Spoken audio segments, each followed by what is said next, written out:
नमस्कार दोस्तों, मेरा नाम अभिमन्यु है। मैंने आईआईटी दिल्ली से कंप्यूटर साइंस में बीटेक किया हुआ है।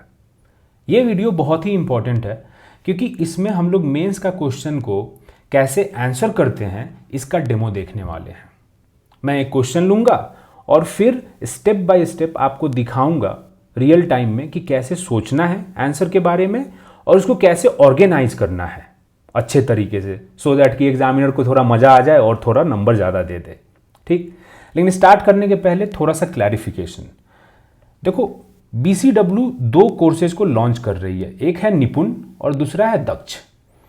निपुण is about the mains answer writing. जो मेंस के लिए आंसर राइटिंग होने वाली है वो निपुण कोर्स के अंडर होने वाली है। इसमें आपको हर दूसरे दिन 2 क्वेश्चन दिए जाएंगे और उन 2 क्वेश्चन पे आपको आंसर लिखना है और फिर उसके बाद जूम कॉल पे इसकी डिस्कशन होगी। तो ये तो निपुण बैच है। जो दक्ष बैच है उसमें आपको मेंस के लिए वीडियो कोर्सेज मिलने वाले हैं और ये सारे सब्जेक्ट, सारे टॉपिक्स को कवर करेंगे हम लोग। इसमें GS1 GS2 के जितने भी टॉपिक्स हैं, ऐसे भी है। तो GS1 में आपको history, current affairs, art and culture, DI data interpretation. GS2 में आपको polity, economy, science and tech. तो ये सारी चीज़ें आपको वीडियो कोर्सेज के द्वारा दक्ष बैच में कवर किया जाएगा और आपको इसमें बहुत ही सक्सिंक्ट, मतलब बहुत ही रेलेवेंट और बहुत ही पॉइंटेड नोट्स मिलेंगे, सो दैट कि आप उसको रिवाइज करो बार बार और उसके बाद में आपका मेंस का काम हो जाएगा। ठीक बात। तो अब पहले ना थोड़ा सा आपको ये कंफ्यूजन हो रहा होगा कि यार मतलब आंसर राइटिंग प्रैक्टिस अभी क्यों करें, why answer writing practice at this time. ये भी तो है, ये कंफ्यूजन, ये डाउट तो आ रहा होगा आपके माइंड में, क्योंकि आप ये सोच रहे होंगे कि प्रीलिम्स के बाद कर लेंगे, प्रीलिम्स के बाद कर लेंगे हम आंसर राइटिंग। ठीक, लेकिन आप ये अगर सोच रहे हो ना तो बहुत ही ट्रैप है ऐसा सोचना। मैं बताता हूं क्यों। आपका प्रीलिम्स 30 सितंबर को होने वाला है, ठीक बात, और उसके बाद में लगभग 1 महीना लगता है रिजल्ट आने में प्रीलिम्स का। और उसके बाद अगर आप देखोगे तो मेंस के लिए बस 30-40 दिन का टाइम है। मेंस के लिए बस आपको 30-40 दिन का उसके बाद टाइम मिलता है। तो आपको क्या लगता है आप उसके बाद में इतना प्रैक्टिस कर लोगे आंसर राइटिंग की कि 30-40 दिन के बाद में आप जब मेंस में बैठोगे और लिखोगे तो आप बहुत बढ़िया लिख पाओगे? देखो, मेंस के लिए आप हमेशा ये याद रखो कि प्रैक्टिस इज द ओनली की। प्रैक्टिस इज द ओनली की टू सक्सेस इन मेंस। ठीक, ऐसा क्योंकि पता है क्या होगा, आप जब पहला आंसर लिखोगे ना तो आपको भी लगेगा यार बहुत ही वाहियात मैंने आंसर लिखा है, ये खराब होगा। और कोई इसमें दिक्कत नहीं है। सब कोई जो आपको लगता है ना आपके आसपास में, या जो टॉपर्स के आप कॉपीज देखते हैं उनका आंसर देख के लगता है यार क्या सही आंसर लिखा है। आपको मैं एक बात बता दूं कि सब कोई जब वो अपना पहला आंसर लिखता है तो इतना घटिया होता है। जो टॉपर्स भी है वो भी जब पहला आंसर लिखते हैं, कोई भी विरासत में नहीं सीख के आता है आंसर राइटिंग। सब प्रैक्टिस से अपने स्किल को बेटर करते हैं ताकि एक टाइम के बाद वो इतना अच्छा लिखने लगते हैं। तो फर्स्ट आंसर तो आपका घटिया होगा और इसमें कोई दिक्कत नहीं है। ठीक, आप जब 20th आंसर लिखोगे तो थोड़ा सा मतलब लगेगा कि ठीक ठाक है। ठीक, आप जब 50th आंसर लिखोगे तो आपको लगेगा यार ये तो गुड है, अब मुझे समझ में आ रहा है कि कैसे फ्रेमवर्क इसका करना है, कैसे फ्रेम करना है आंसर को, और उसके बाद में कैसे एक फ्लो में लिखना है। और जब आप 100th आंसर लिखने लगोगे ना तो आपको लगने यार मैं तो मतलब एक्सीलेंट अब लिख रहा हूं। तो ये प्रैक्टिस करनी ही पड़ेगी। आप अगर 1 साल में प्रैक्टिस ये नहीं कर रहे हो तो 5 साल आपको लगेगा, लेकिन जब तक आप नहीं करोगे तब तक आपको कोई भी कमीशन सक्सेस का जो रिजल्ट में सक्सेस है वो नहीं देने वाली है। सबको इस प्रोसेस से गुजरना है जहां पे उसको लिखने हैं 100-200 आंसर्स लिखने ही पड़ेंगे एग्जाम के पहले। तो ये आप इल्यूजन में मत रहिए कि आप प्रीलिम्स के बाद में 30-40 दिन में इतना आपके पास टाइम मिलेगा कि आप आंसर राइटिंग के स्किल को इतना डेवलप कर ले कि बहुत अच्छा लिख पाए। ठीक, ये पहला बात। और एक बात और आप समझ लो, मेंस में आपका क्या नॉलेज है इससे घंटा नहीं फर्क पड़ता है एग्जामिनर को। और ये एकदम जो हार्श रियलिटी है वो यही है कि आपको कितना नॉलेज है। आपने 500 किताबें पढ़ी हुई है, कोई फर्क नहीं पड़ता है। आप वहां पे क्या लिख के आ रहे हो आंसर शीट में, बस वही देखने वाला है एग्जामिनर, और उसी के बेसिस पे आपको जज करेगा और आपको मार्क्स देगा। आपने कितना पढ़ा है, क्या पढ़ा है, उससे फर्क नहीं पड़ता है। अगर आप अपने आप को एक्सप्रेस नहीं कर पा रहे हो आंसर्स में, अगर आपने अच्छी खासी प्रैक्टिस नहीं की है, तो आप ऑब्वियसली वहां पे एक्सप्रेस नहीं कर पाओगे। और जब एक्सप्रेस नहीं कर पाओगे तो एग्जामिनर को बस वही आपका जितना भी आपकी नॉलेज है, जितनी भी आपकी जो पर्सनालिटी है, वो बस ये एक आंसर शीट है और उसमें जो आपने लिखा उसके हिसाब से ही नंबर मिलने वाला है। तो इसीलिए आपको ये प्रैक्टिस करके ये स्किल डेवलप करनी ही पड़ेगी कि आप यहाँ पे आंसर शीट जहाँ मैटर करती है वहाँ पे आप अपना बेस्ट एक्सप्रेशन और बेस्ट वे में आप अपने आप को प्रेजेंट कर पाओ। ये बहुत इंपॉर्टेंट है। ठीक, अब आप कहोगे कि लेकिन सर ये तो ऐसा अभी है कि हमने सिलेबस पूरा कंप्लीट नहीं किया है। ये भी है कि सिलेबस अभी मेरा कंप्लीट नहीं है, तो पहले सिलेबस कंप्लीट कर लेता हूं, उसके बाद आंसर राइटिंग कर लूंगा या कर लूंगी। अब उसमें दिक्कत पता है क्या है, आप ये मतलब ये एकदम यूनिवर्सल ट्रूथ है, ठीक है, कि कभी भी सिलेबस पूरा नहीं होता है। जो टॉपर भी है ना, उससे भी आप पूछोगे तो वही बोलेगा या बोलेगी कि भाई कभी सिलेबस कंप्लीट ही नहीं होता है। You have to make the jump before you are well prepared. आपको आंसर राइटिंग करनी पड़ेगी बिना ये मतलब बिना ये इंश्योर किए हुए कि आपकी सिलेबस कंप्लीट है। आपकी सिलेबस इनकम्प्लीट है फिर भी आपको आंसर राइटिंग स्टार्ट करनी ही पड़ेगी। क्योंकि अगर आप देखोगे तो मेंस की प्रिपरेशन ना एक रिवर्स इंजीनियरिंग का एक एग्जाम्पल है। आप क्या करोगे, वहां पे क्वेश्चन कोई भी है, ठीक है, आप आंसर लिख रहे हो, तो आंसर लिखने के समय में आपको पता चल रहा है कि यार मेरे को तो मतलब सेंटेंस फॉर्मेशन में प्रॉब्लम है, या मैं सेंटेंसेज में लिख रहा हूँ, थोड़ा पॉइंट्स में अगर लिखूँ तो सही रहेगा। तो बहुत सारी चीज़ें आपको अपनी कमियाँ वहाँ से पता चलती है। और उसके बाद में फिर आप जब पढ़ते भी हो ना, मान लो कोई टॉपिक आप पढ़ रहे हो, तो आप माइंड में जैसा आपको पता है अब कि आंसर कैसे लिखना है, उसी तरीके से आप अपने माइंड में उस चीज़ को बैठाओगे। तो ये बहुत ज़रूरी है, क्योंकि जैसे मान लीजिए कि मैं आपको एग्जांपल दे रहा हूँ, एक हम अगर नॉवल पढ़ते हैं तो हमारा एम नॉवल पढ़ने के समय में अलग होता है। हम थोड़ा सा इंजॉयमेंट के लिए पढ़ते हैं, थोड़ा सा इनरिचमेंट के लिए पढ़ते हैं, इसी के लिए पढ़ते हैं नॉवेल्स। तो उसमें हम अलग ढंग से जाते हैं उस नॉवल को पढ़ने के लिए, ठीक है। उसमें कुछ हम याद करने की कोशिश नहीं कर रहे हैं, वो बस मज़े के लिए पढ़ते हैं मोस्ट ऑफ द टाइम्स। लेकिन जब अगर आप कोई टॉपिक पढ़ रहे हो तो यहाँ पे आपको लिखना है इस टॉपिक पे, और क्वेश्चन आ रहा है तो इस टॉपिक पे आपको लिखना पड़ेगा। तो आपका way of studying that topic will be different. आप नॉवल की तरह टॉपिक को नहीं पढ़ोगे। तो किस तरीके से इस टॉपिक को पढ़ना है, अगर आप आंसर राइटिंग किए हुए हो तो आपको पता चल जाएगा कि अच्छा कोई अगर मैं टॉपिक पढ़ रहा हूँ तो एक इंट्रोडक्शन तो होना चाहिए इस टॉपिक पे, मेरे पास एक कंक्लूजन होना चाहिए, और इस टॉपिक पे मुझे 5-6 पॉइंट्स कम से कम, अगर 2-3 एस्पेक्ट है तो हर एस्पेक्ट पे 5-6 पॉइंट्स होने चाहिए। तो आपको ये clarity after writing the answer ही आएगी। और एक बात और आप समझो कि मेंस में जितना आता है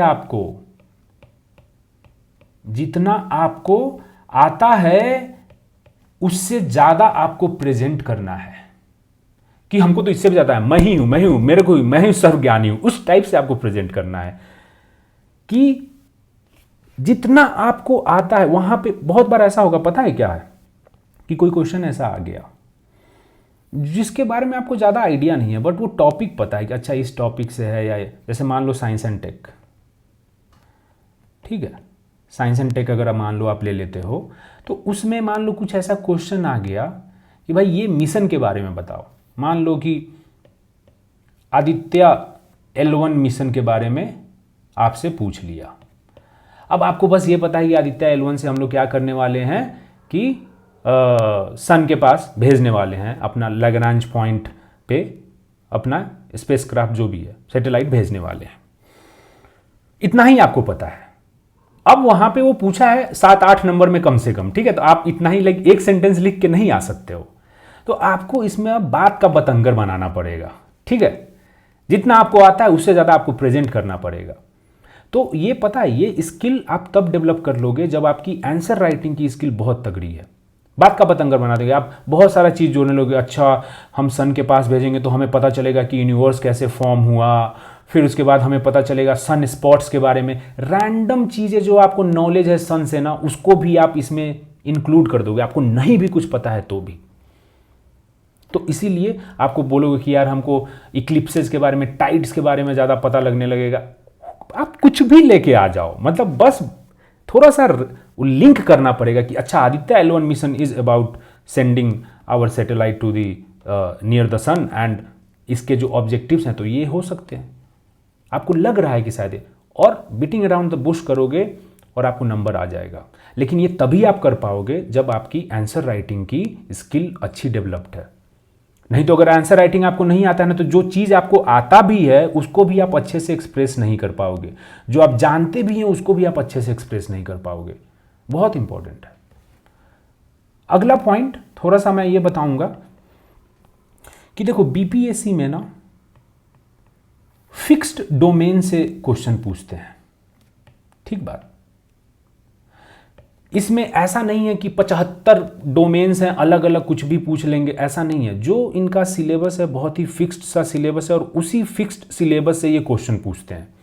इस बार थोड़ा सा डायनेमिक किया था, उसके पहले तो नहीं तो एकदम फिक्स था, बहुत फिक्स था। इस बार थोड़ा सा डायनेमिक हुआ है। इस बार इनकी डायनामिज्म थोड़ी सी बढ़ी है क्योंकि इन्होंने थोड़ा फॉर्मेट चेंज किया, नंबर ऑफ क्वेश्चंस बढ़ाए। लेकिन अभी भी आप देखोगे ना तो वही है फिक्स्ड डोमेन। एक आध क्वेश्चन थोड़ा इधर उधर से पूछ लिया, और वो इस बार हम लोग दक्ष कोर्स में जो भी, और वो जो एक आध क्वेश्चन इधर उधर से पूछा है ना, वो ऐसे हैं कि वो टॉपिक्स तो इंपॉर्टेंट थे लेकिन हमने कवर नहीं किया। जैसे मान लो कि नेशनल लॉजिस्टिक्स पॉलिसी, अब ये टॉपिक इंपॉर्टेंट है, बहुत न्यूज़ में था, ठीक, लेकिन हमने कवर नहीं किया क्योंकि ऐसा कभी पूछता ही नहीं था बीपीएससी वाला इतना डीप में जाके, है ना।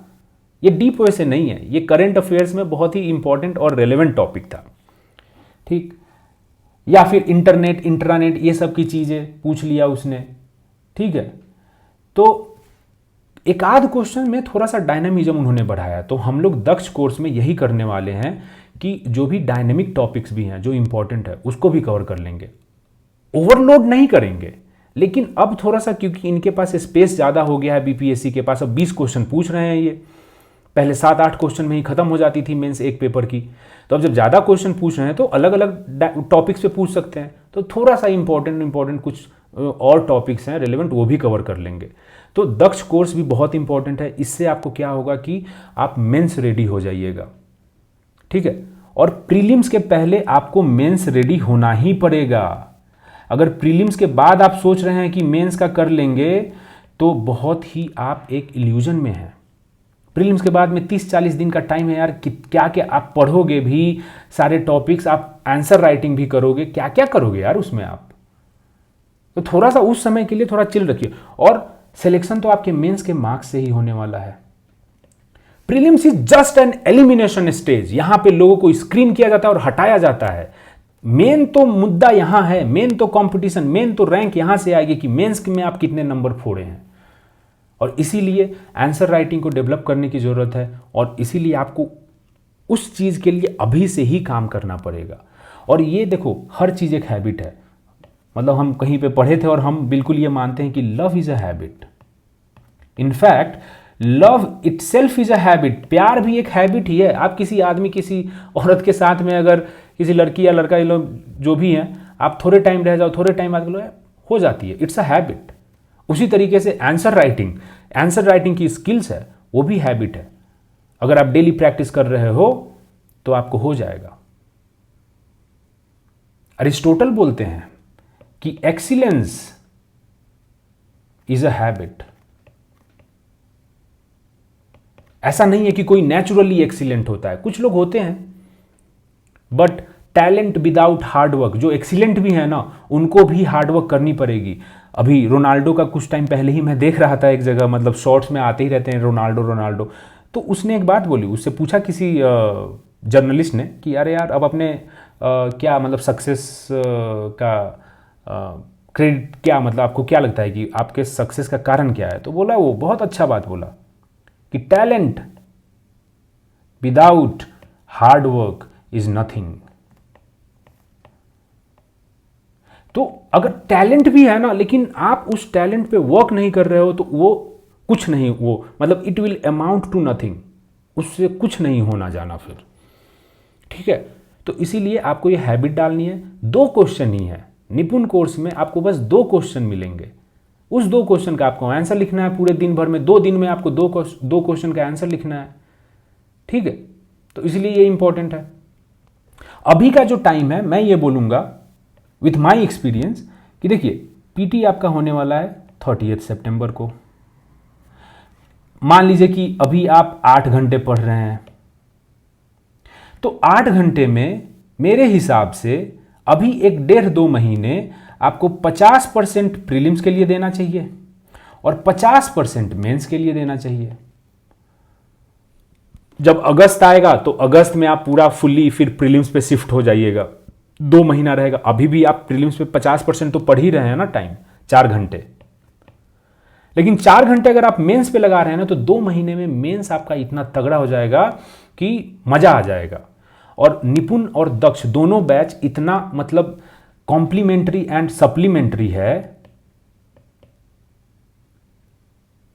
कॉम्प्लीमेंट्री एंड सप्लीमेंट्री, क्योंकि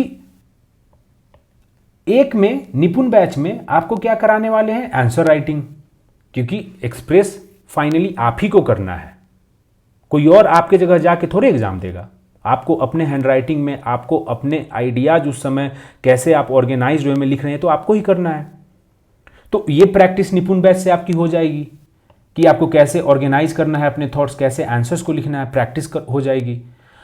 और जो दक्ष बैच है उससे आपको नॉलेज गेन हो जाएगा, क्योंकि वो वीडियो कोर्स है, उसमें नोट्स मिलेंगे, तो आपको नॉलेज एक तरफ से मिल गया और कैसे एक्सप्रेस करना है दूसरे कोर्स से मिल गया, तो फिर क्या बचा, है ना।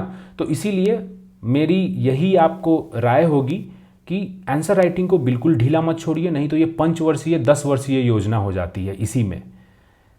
It's all about strategy. कोई भी बैटल होती है तो like 60-70% of the battle, any kind of competition, any kind of battle is about strategy। आप क्या स्ट्रैटेजी बना रहे हो वो बहुत ही मैटर करता है।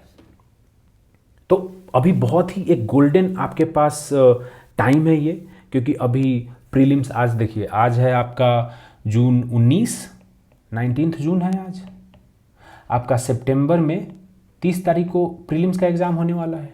तो अभी भी 3 महीना से ज़्यादा आपके पास टाइम है। तो 1 महीना कुछ आप अगर मेंस का 1-1.5 महीना अभी आप यहाँ पे खींच ले रहे हैं तो आप समझिए कि बहुत आगे हो जाएंगे कंपटीशन से। तो स्ट्रैटेजाइज कीजिए अच्छे से, निपुण और दक्ष कोर्स दोनों का आप एडवांटेज लीजिए, और बिल्कुल मतलब ये श्योर शॉर्ट वे है आपको सक्सेस का बीपीएससी में। अब आज हम थोड़ा सा जिस चीज़ के लिए ये वीडियो बना रहे हैं वो है कि कैसे जब आप आंसर्स लिख रहे हैं तो कैसे आप सोचें आंसर्स के बारे में। क्योंकि बहुत लोगों को क्या होता है, बोलते हैं कि हमें आता तो बहुत है, हमारे पास नॉलेज तो है, लेकिन उस नॉलेज को कैसे कन्वर्ट करें आंसर में ऑन द पेपर, वो हमें नहीं आता है। तो इस वीडियो में थोड़ा उसी को हम लोग, ये जो प्रोसेस है नॉलेज से कैसे आंसर में जाए, इसी प्रोसेस को हम लोग थोड़ा सा हाईलाइट करने की यहाँ पे कोशिश करेंगे इस वीडियो में।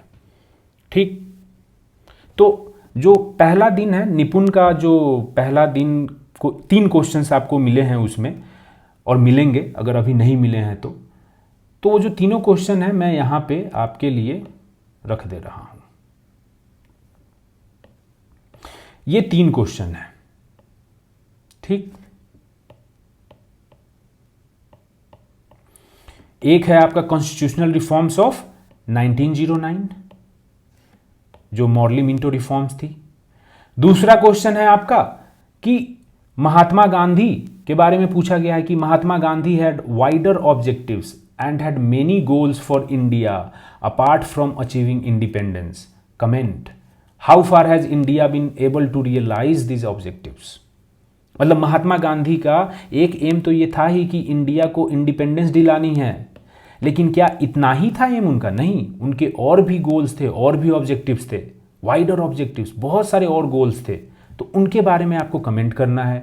दूसरा पार्ट है इस क्वेश्चन का कि how far has India been able to realise this objectives. जो ये महात्मा गांधी जी के वाइडर ऑब्जेक्टिव्स थे, उसमें से कितने ऑब्जेक्टिव्स को इंडिया ने रियलाइज किया है, इस चीज के बारे में ये क्वेश्चन है। The third question is about evolution of temple architecture in India. और ये नेक्स्ट पार्ट इसका है कि list out the characteristics of the Nagara style of temple architecture. तो ये टेम्पल आर्किटेक्चर से है। और पहला क्वेश्चन है कॉन्स्टिट्यूशनल रिफॉर्म्स ऑफ 1909, मतलब मॉर्ली मिंटो रिफॉर्म्स के बारे में है ये क्वेश्चन। तो ये 3 क्वेश्चन है। इसमें मैं सेकेंड क्वेश्चन को ले रहा हूं, महात्मा गांधी वाला, और मैं आपको दिखाने वाला हूं कि कैसे इसके आंसर को फ्रेम करेंगे। ठीक, तो चलिए यहां पे मैं फिर से उस क्वेश्चन को यहां पे कॉपी कर ले रहा हूं। ठीक, और हम इसको अब स्टार्ट करेंगे। तो मेरा कुछ सलाह है, और बिल्कुल मतलब लाइक फुल प्रूफ सलाह है। मेरे जानने वाले लोग जितना सेलेक्ट हुए हैं, अच्छे अच्छे रैंक लेके आए हैं, यूपीएससी बीपीएससी हर जगह, और मेरा खुद का ये जो एक्सपीरियंस है उससे मैं आपको बता रहा हूं कि आप अगर कभी भी कोई क्वेश्चन है तो उसको लिखने के पहले कैसे स्टार्ट करना है, उसको लिखने के पहले आप एक आंसर फ्रेमवर्क बनाइए।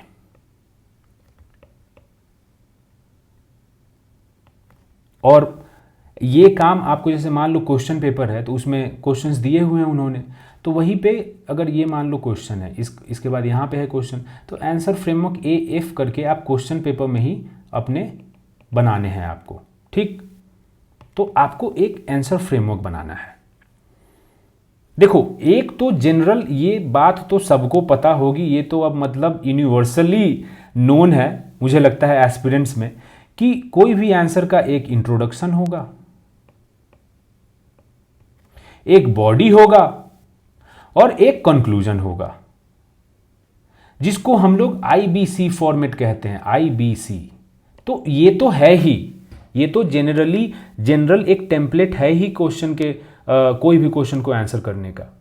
लेकिन अगर आपके पास कोई क्वेश्चन आता है तो आपको सोचना पड़ेगा ना कि इंट्रोडक्शन क्या, इस क्वेश्चन के लिए क्या इंट्रोडक्शन होगा, इस क्वेश्चन के लिए क्या बॉडी होगा, इस क्वेश्चन के लिए क्या कंक्लूजन होगा। ये स्पेसिफिक क्वेश्चंस के लिए सोचना पड़ेगा ना जब आएगा तो आंसर फ्रेमवर्क आपको स्पेसिफिक क्वेश्चंस के लिए बनाने हैं। और इसमें आपको बस ये करना है कि आप इंट्रोडक्शन में क्या लिखेंगे, आप बॉडी में क्या क्या पॉइंट लिखने वाले हैं, एंड आप कंक्लूजन एक जो भी यहां पे आप सोचेंगे वो क्या लिखेंगे। और ये काम करने में आप मेंस में बैठे हुए हैं, ये बस इसी के लिए नहीं, प्रैक्टिस के लिए नहीं है, ये मेंस में भी आपको ये काम करना है। जब आपके पास क्वेश्चन पेपर है, जब आप लिखने की कोशिश कर रहे हैं, तो आपको ये काम करना है कि कोई भी क्वेश्चन जब आपके पास आए तो आप उसका आंसर फ्रेमवर्क बनाएंगे, और इसमें अराउंड 30 से 40 सेकेंड लगता है। ठीक, आप सोच लेंगे कि अच्छा ऐसे ऐसे करना है, इसमें आपको 30 से 40 सेकेंड लगेगा, लेकिन आई एम टेलिंग यू ये आपको 1 से 2 मिनट बचाएगा पर क्वेश्चन। क्योंकि होता क्या है, कभी कभी इस बार आप देखो मेंस का क्वेश्चन कितने पड़ा है यार, मतलब 5-5 6-6 सेंटेंसेस दिए हुए हैं एक एक क्वेश्चन में। जो 38 मार्कर्स हैं उसमें 6-6 सेंटेंसेस हैं। होता क्या है, जब बड़े क्वेश्चंस आते हैं तो हमने शुरू तो कर दिया, चलो ठीक है, हमने इंट्रोडक्शन डाल दिया, हमने कुछ शुरू कर दिया, बॉडी में भी हम एक हेडिंग को कवर कर लिए, अब फिर से हम ब्लैंक हो जाते हैं। हम जो है पूरा उसके बाद ब्लैंक हो गए, आंसर लिखने के बीच में ही ब्लैंक हो जाते हैं। एंड ये होता है, आप ये मत समझना कि कुछ मैं ऐसी बातें बता रहा हूं, ये बिल्कुल होता है। I am just reminding you, I am just कॉशनिंग you of the pitfalls that you might face while writing answers in the mains। इसीलिए आपको उस पिटफॉल से पहले ही अगर मैं बचा लूं तो मैं बचाऊंगा ना। तो होता क्या है कि अगर बड़ा सा आंसर है, 4-5 पेज आपको लिखना है, अब ब्लैंक हो गए कि अरे अब क्या लिखना था। तो फिर आप क्वेश्चन पढ़ोगे, फिर आप सोचोगे अच्छा नेक्स्ट पॉइंट ये, फिर से कभी 2 पेज लिखा, फिर ब्लैंक हो गए, अरे अब क्या लिखे। तो फिर से आप क्वेश्चन पढ़ोगे, तो सोच आप 2-2 3-3 बार क्वेश्चन पढ़ रहे हो और फिर सोच रहे हो, फिर से सारी चीजें सोच रहे हो कि अच्छा ये करना है, इंट्रोडक्शन, अच्छा इंट्रोडक्शन हो गया, अच्छा बॉडी, अच्छा बॉडी में फिर से आप वही सोचोगे, अच्छा 2 बॉडी वाला पार्ट तो मैंने कर लिया, तीसरा। तो इसमें बहुत टाइम जाता है। अगर ये काम आप पहले ही कर लो कि मेरा आंसर फ्रेमवर्क ये होगा कि इंट्रोडक्शन में हम ये लिखने वाले हैं, बस 2-3 वर्ड मैं आपको बताऊंगा अभी कैसे इसके लिए आंसर फ्रेमवर्क लिखना है, ये मैं आपको बताने वाला हूं। आप इंट्रोडक्शन सोच लिया कि अच्छा 2-3 वर्ड में अच्छा ये लिखना है। बॉडी में आपने सोच लिया कि अलग अलग बॉडी पार्ट्स बनेगा, 1 body part, 2 body part, 3 body part, जितने भी बनेंगे वो। और कंक्लूजन में आपके 2-3 वर्ड सोच लिया कि इसके अराउंड में मुझे कंक्लूजन लिखना है। 30-40 सेकंड में आपने ये काम कर लिया। अब आपको कभी फिर देखने की जरूरत ही नहीं क्वेश्चन, आपको बस आंसर फ्रेमवर्क आपके सामने है, आप बस जो जो पॉइंट्स यहां पे आप लिखेंगे उसको कवर करते जाइए आंसर में, हो गया। ये बहुत ही हिडन सीक्रेट है, मैं बता रहा हूं आपको। जो जितने भी सक्सेसफुल टॉपर्स लोग हैं ये सब करते हैं ये काम, ठीक है। तो अब देखो, अब मैं आपको इस क्वेश्चन के लिए बताने की कोशिश करूंगा कि कैसे हमें आंसर फ्रेमवर्क डेवलप करनी है, ठीक। फिर से मैं इसको कॉपी कर रहा हूं, जितनी बार जरूरत पड़ेगी उतनी बार कॉपी करेंगे क्वेश्चन में, कोई दिक्कत नहीं है। तो ये बोलता है Mahatma Gandhi had wider objectives and had many goals for India apart from achieving independence. Comment करना है how far India has been able to realise this objectives. तो मैं बना रहा हूं आंसर फ्रेमवर्क। इसमें मेरा इंट्रोडक्शन क्या होगा, अच्छा तो ये बोलना चाह रहा है कि Mahatma Gandhi had wider objectives, अच्छा अपार्ट फ्रॉम इंडिपेंडेंस, तो मतलब बस इंडिपेंडेंस की ही नहीं और भी चीज़ें जो महात्मा गांधी की विजन थी उसके बारे में बात करनी है। अब यहाँ पे जब हम आंसर फ्रेमवर्क अभी लिख रहे हैं तो थोड़ा सा आपको मैं एक आइडिया देने की कोशिश अभी करूँगा कि अलग अलग सब्जेक्ट्स में किस तरीके से सोचना है इंट्रोडक्शन के लिए और कंक्लूजन के लिए। जैसे मान लो आपके पास है हिस्ट्री का क्वेश्चन, ठीक, जैसे ये क्वेश्चन है, तो हिस्ट्री के क्वेश्चन में आपको जो क्वेश्चन पूछा जाएगा तो पहला चीज आपको करना है, चलो पहला चीज आपको ये करना है किसी भी क्वेश्चन में कि कीवर्ड आपको पकड़ना है, इस क्वेश्चन का कीवर्ड क्या है, ठीक। वो कीवर्ड जब आप पकड़ोगे तो आप ये देखोगे कि हिस्ट्री में जो कीवर्ड है ना वो किसी इसी चीज़ के बारे में होगा, किसी पर्सनालिटी के बारे में पूछ लेगा, या किसी मूवमेंट के बारे में पूछ लेगा, या किसी पर्टिकुलर फिनोमिनन के बारे में पूछ लेगा। जैसे मूवमेंट, भक्ति मूवमेंट के बारे में पूछ लेगा, पर्सनालिटी में महात्मा गांधी के बारे में पूछ लेगा, जयप्रकाश नारायण के बारे में पूछ लेगा, ठीक है। आर्ट एंड कल्चर में मॉडर्न आर्ट के बारे में पूछ लेगा, है ना, पाल आर्ट के बारे में पूछ लेगा, इस टाइप की चीज़ें होती है। तो बहुत ही एक मतलब फिनोमिनन, मूवमेंट, पर्सनालिटी, ये सब चीज़ें होती है। और जैसे मान लो दूसरा कोई सब्जेक्ट है, मान लो साइंस एंड टेक, साइंस से आपको जो क्वेश्चन आएगा ना, जब आप उसका कीवर्ड पकड़ोगे उस क्वेश्चन का, तो बहुत ही टेक्निकल टर्म हो सकता है, उसमें टेक्निकल टर्म होगा। जैसे मान लो इसी बार क्वेश्चन था कि इंटरनेट और इंट्रानेट के बीच में डिफरेंस, ऐसा क्वेश्चन आया था साइंस से। तो ये बहुत ही टेक्निकल टर्म्स हैं, इंटरनेट और इंट्रानेट। ज्योग्राफी के भी अगर आप क्वेश्चन देखो तो बहुत बार आपको बहुत टेक्निकल टर्म्स उसमें भी मिल जाएंगे। जैसे मान लो पूछ लिया आपसे कि एल नीनो, ठीक है, साइक्लोन, ये सब क्वेश्चन पूछ लिया, तो ये सब टेक्निकल टर्म्स है, ज्योग्राफी के बहुत ही टेक्निकल टर्म्स हैं ये सब, जिसका एक बहुत ही पर्टिकुलर डेफिनेशन है। तो अगर साइंस के क्वेश्चन हो, ज्योग्राफी के क्वेश्चंस हो, तो आप कीवर्ड जो देखोगे क्वेश्चन का वो बहुत ही टेक्निकल होगा। और अगर टेक्निकल कीवर्ड है तो the best way of introducing any question like that is to define the keyword. तो आप समझे मतलब कि अगर आपके पास, देखो कीवर्ड क्या हो सकता है, कीवर्ड आपका टेक्निकल हो सकता है,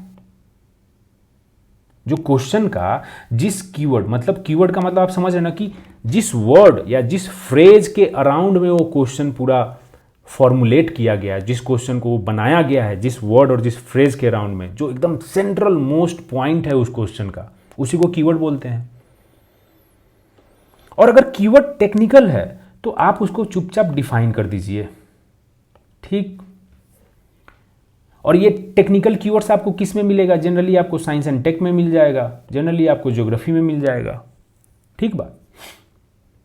अगर हिस्ट्री का क्वेश्चन है तो हिस्ट्री के क्वेश्चन में देखो, हिस्ट्री में जो भी इवेंट्स हुए हैं, जो भी फिनोमेनन है, जो भी चीजें हैं, उसी से रिलेटेड होगा क्वेश्चन। तो हिस्ट्री में इंट्रोड्यूस करने का बेस्ट तरीका है कि आप कॉन्टेक्स्ट सेट करो। देखो, जब भी हम हिस्ट्री पढ़ते हैं तो कोई भी चीज होती है तो उसकी एक कॉन्टेक्स्ट होती है, राइट। तो आप अगर उस कॉन्टेक्स्ट के बारे में बताओगे तो बहुत अच्छा इंट्रोडक्शन हो जाता है। जैसे एग्जांपल आप ले लो कि भक्ति मूवमेंट के बारे में आपसे पूछा, ठीक। तो भक्ति मूवमेंट के बारे में पूछा है तो आप इंट्रोडक्शन इसका कैसे लिखोगे? आप सोचो, भक्ति मूवमेंट को डिफाइन करोगे तो डिफाइन करना हिस्ट्री में is about the context only. आप भक्ति मूवमेंट को अगर आप डिफाइन करोगे तो यही तो बोलोगे कि ये स्टार्ट हुआ साउथ इंडिया में 6th to 9th सेंचुरी में, और उसके बाद में नॉर्थ में ट्रैवल किया, और यहां पे मिडाइवल टाइम में 15th सेंचुरी के आसपास में नॉर्थ में पूरा फैला, ठीक है।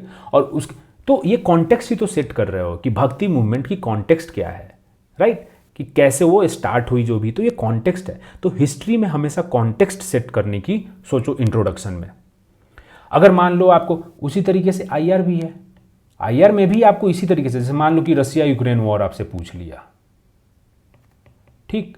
तो रसिया यूक्रेन वॉर अगर पूछा है तो आप इंट्रोडक्शन में उसका फिर से कॉन्टेक्स्ट दो कि अच्छा, रसिया यूक्रेन वॉर 24 फेब 2022 को स्टार्ट हुआ आफ्टर रसिया अटैक्ड यूक्रेन, और उसकी कॉन्टेक्स्ट थोड़ा दे दो कि नाटो में ज्वाइन करना चाह रहा था Ukraine and Russia was not in support of it. तो अच्छा, आईआर में कभी कभी टेक्निकल टर्म्स भी आ जाते हैं, ठीक है। कुछ ऐसे टेक्निकल टर्म्स आ जाएंगे कि अरे ये न्यूक्लियर डील है, इससे इसके क्या है, या फिर मान लो कि आपको ऑकस पूछ लिया, तो ऑकस पूछ लिया तो ये तो मतलब बहुत ही टेक्निकल सा एग्रीमेंट है ना, मतलब टेक्निकल मतलब बहुत ही स्पेसिफिक एग्रीमेंट है कि अच्छा, ऑस्ट्रेलिया है, यूके है और यूएस के बीच में ट्राईपार्टाइट एग्रीमेंट है for like nuclear submarines and ये सब डिफेंस में कोऑपरेशन के लिए इन द इंडो पैसिफिक। तो आप समझो कि अगर मान लो कि कुछ जनरल सा एक ऐसा हिस्ट्री का अगर कीवर्ड है तो आप उसको कॉन्टेक्स्ट सेट करनी है। अगर आईआर में एक कुछ फिनोमिनन के बारे में पूछ रहा है तो आपको कॉन्टेक्स्ट सेट करनी है। अगर कुछ टेक्निकल सा कीवर्ड है तो डिफाइन कर दो आप उसको। कोई स्पेसिफिक सा टर्म है तो उसको भी आप डिफाइन कर दो कि उससे रिलेटेड जो भी आपको इन्फॉर्मेशन है। पॉलिटी से अगर आपको कोई क्वेश्चन है तो the best way to write introduction in polity ना is to write with articles, ठीक। जैसे मान लो अगर मैं आपको एग्जांपल दूं, प्रेसिडेंट से क्वेश्चन आ गया, आपको प्रेसिडेंट का पे ऊपर क्वेश्चन पूछ दिया कि प्रेसिडेंट, एक क्वेश्चन आया था ना कि though he is the head of the family, if the young members are lawless और something then he can't do much, the president can not do much. मतलब इसका मतलब ये बोल रहा है कि although he is like the head of the state, लेकिन अगर जो एमपीज हैं हमारे, वो अगर कुछ करना चाहें, वो अगर उनका कुछ अलग विजन है, वो कुछ चीज़ें करना चाह रहे हैं जिसमें डिफरेंस है प्रेसिडेंट के साथ में, तो प्रेसिडेंट कुछ नहीं कर सकता है उसमें। तो ये छोड़ो, हटाओ, जो भी वो क्वेश्चन था वो बाद में कभी डिस्कस करेंगे, लेकिन प्रेसिडेंट पे वो क्वेश्चन है ना, तो हम इसको स्टार्ट अगर करें, इंट्रोडक्शन इसका लिखे, तो मैं अगर ऐसे लिखूं कि article 52 of the constitution, Article 52 of the Constitution provides for the office of President. Provides for the office of President as the head of the state.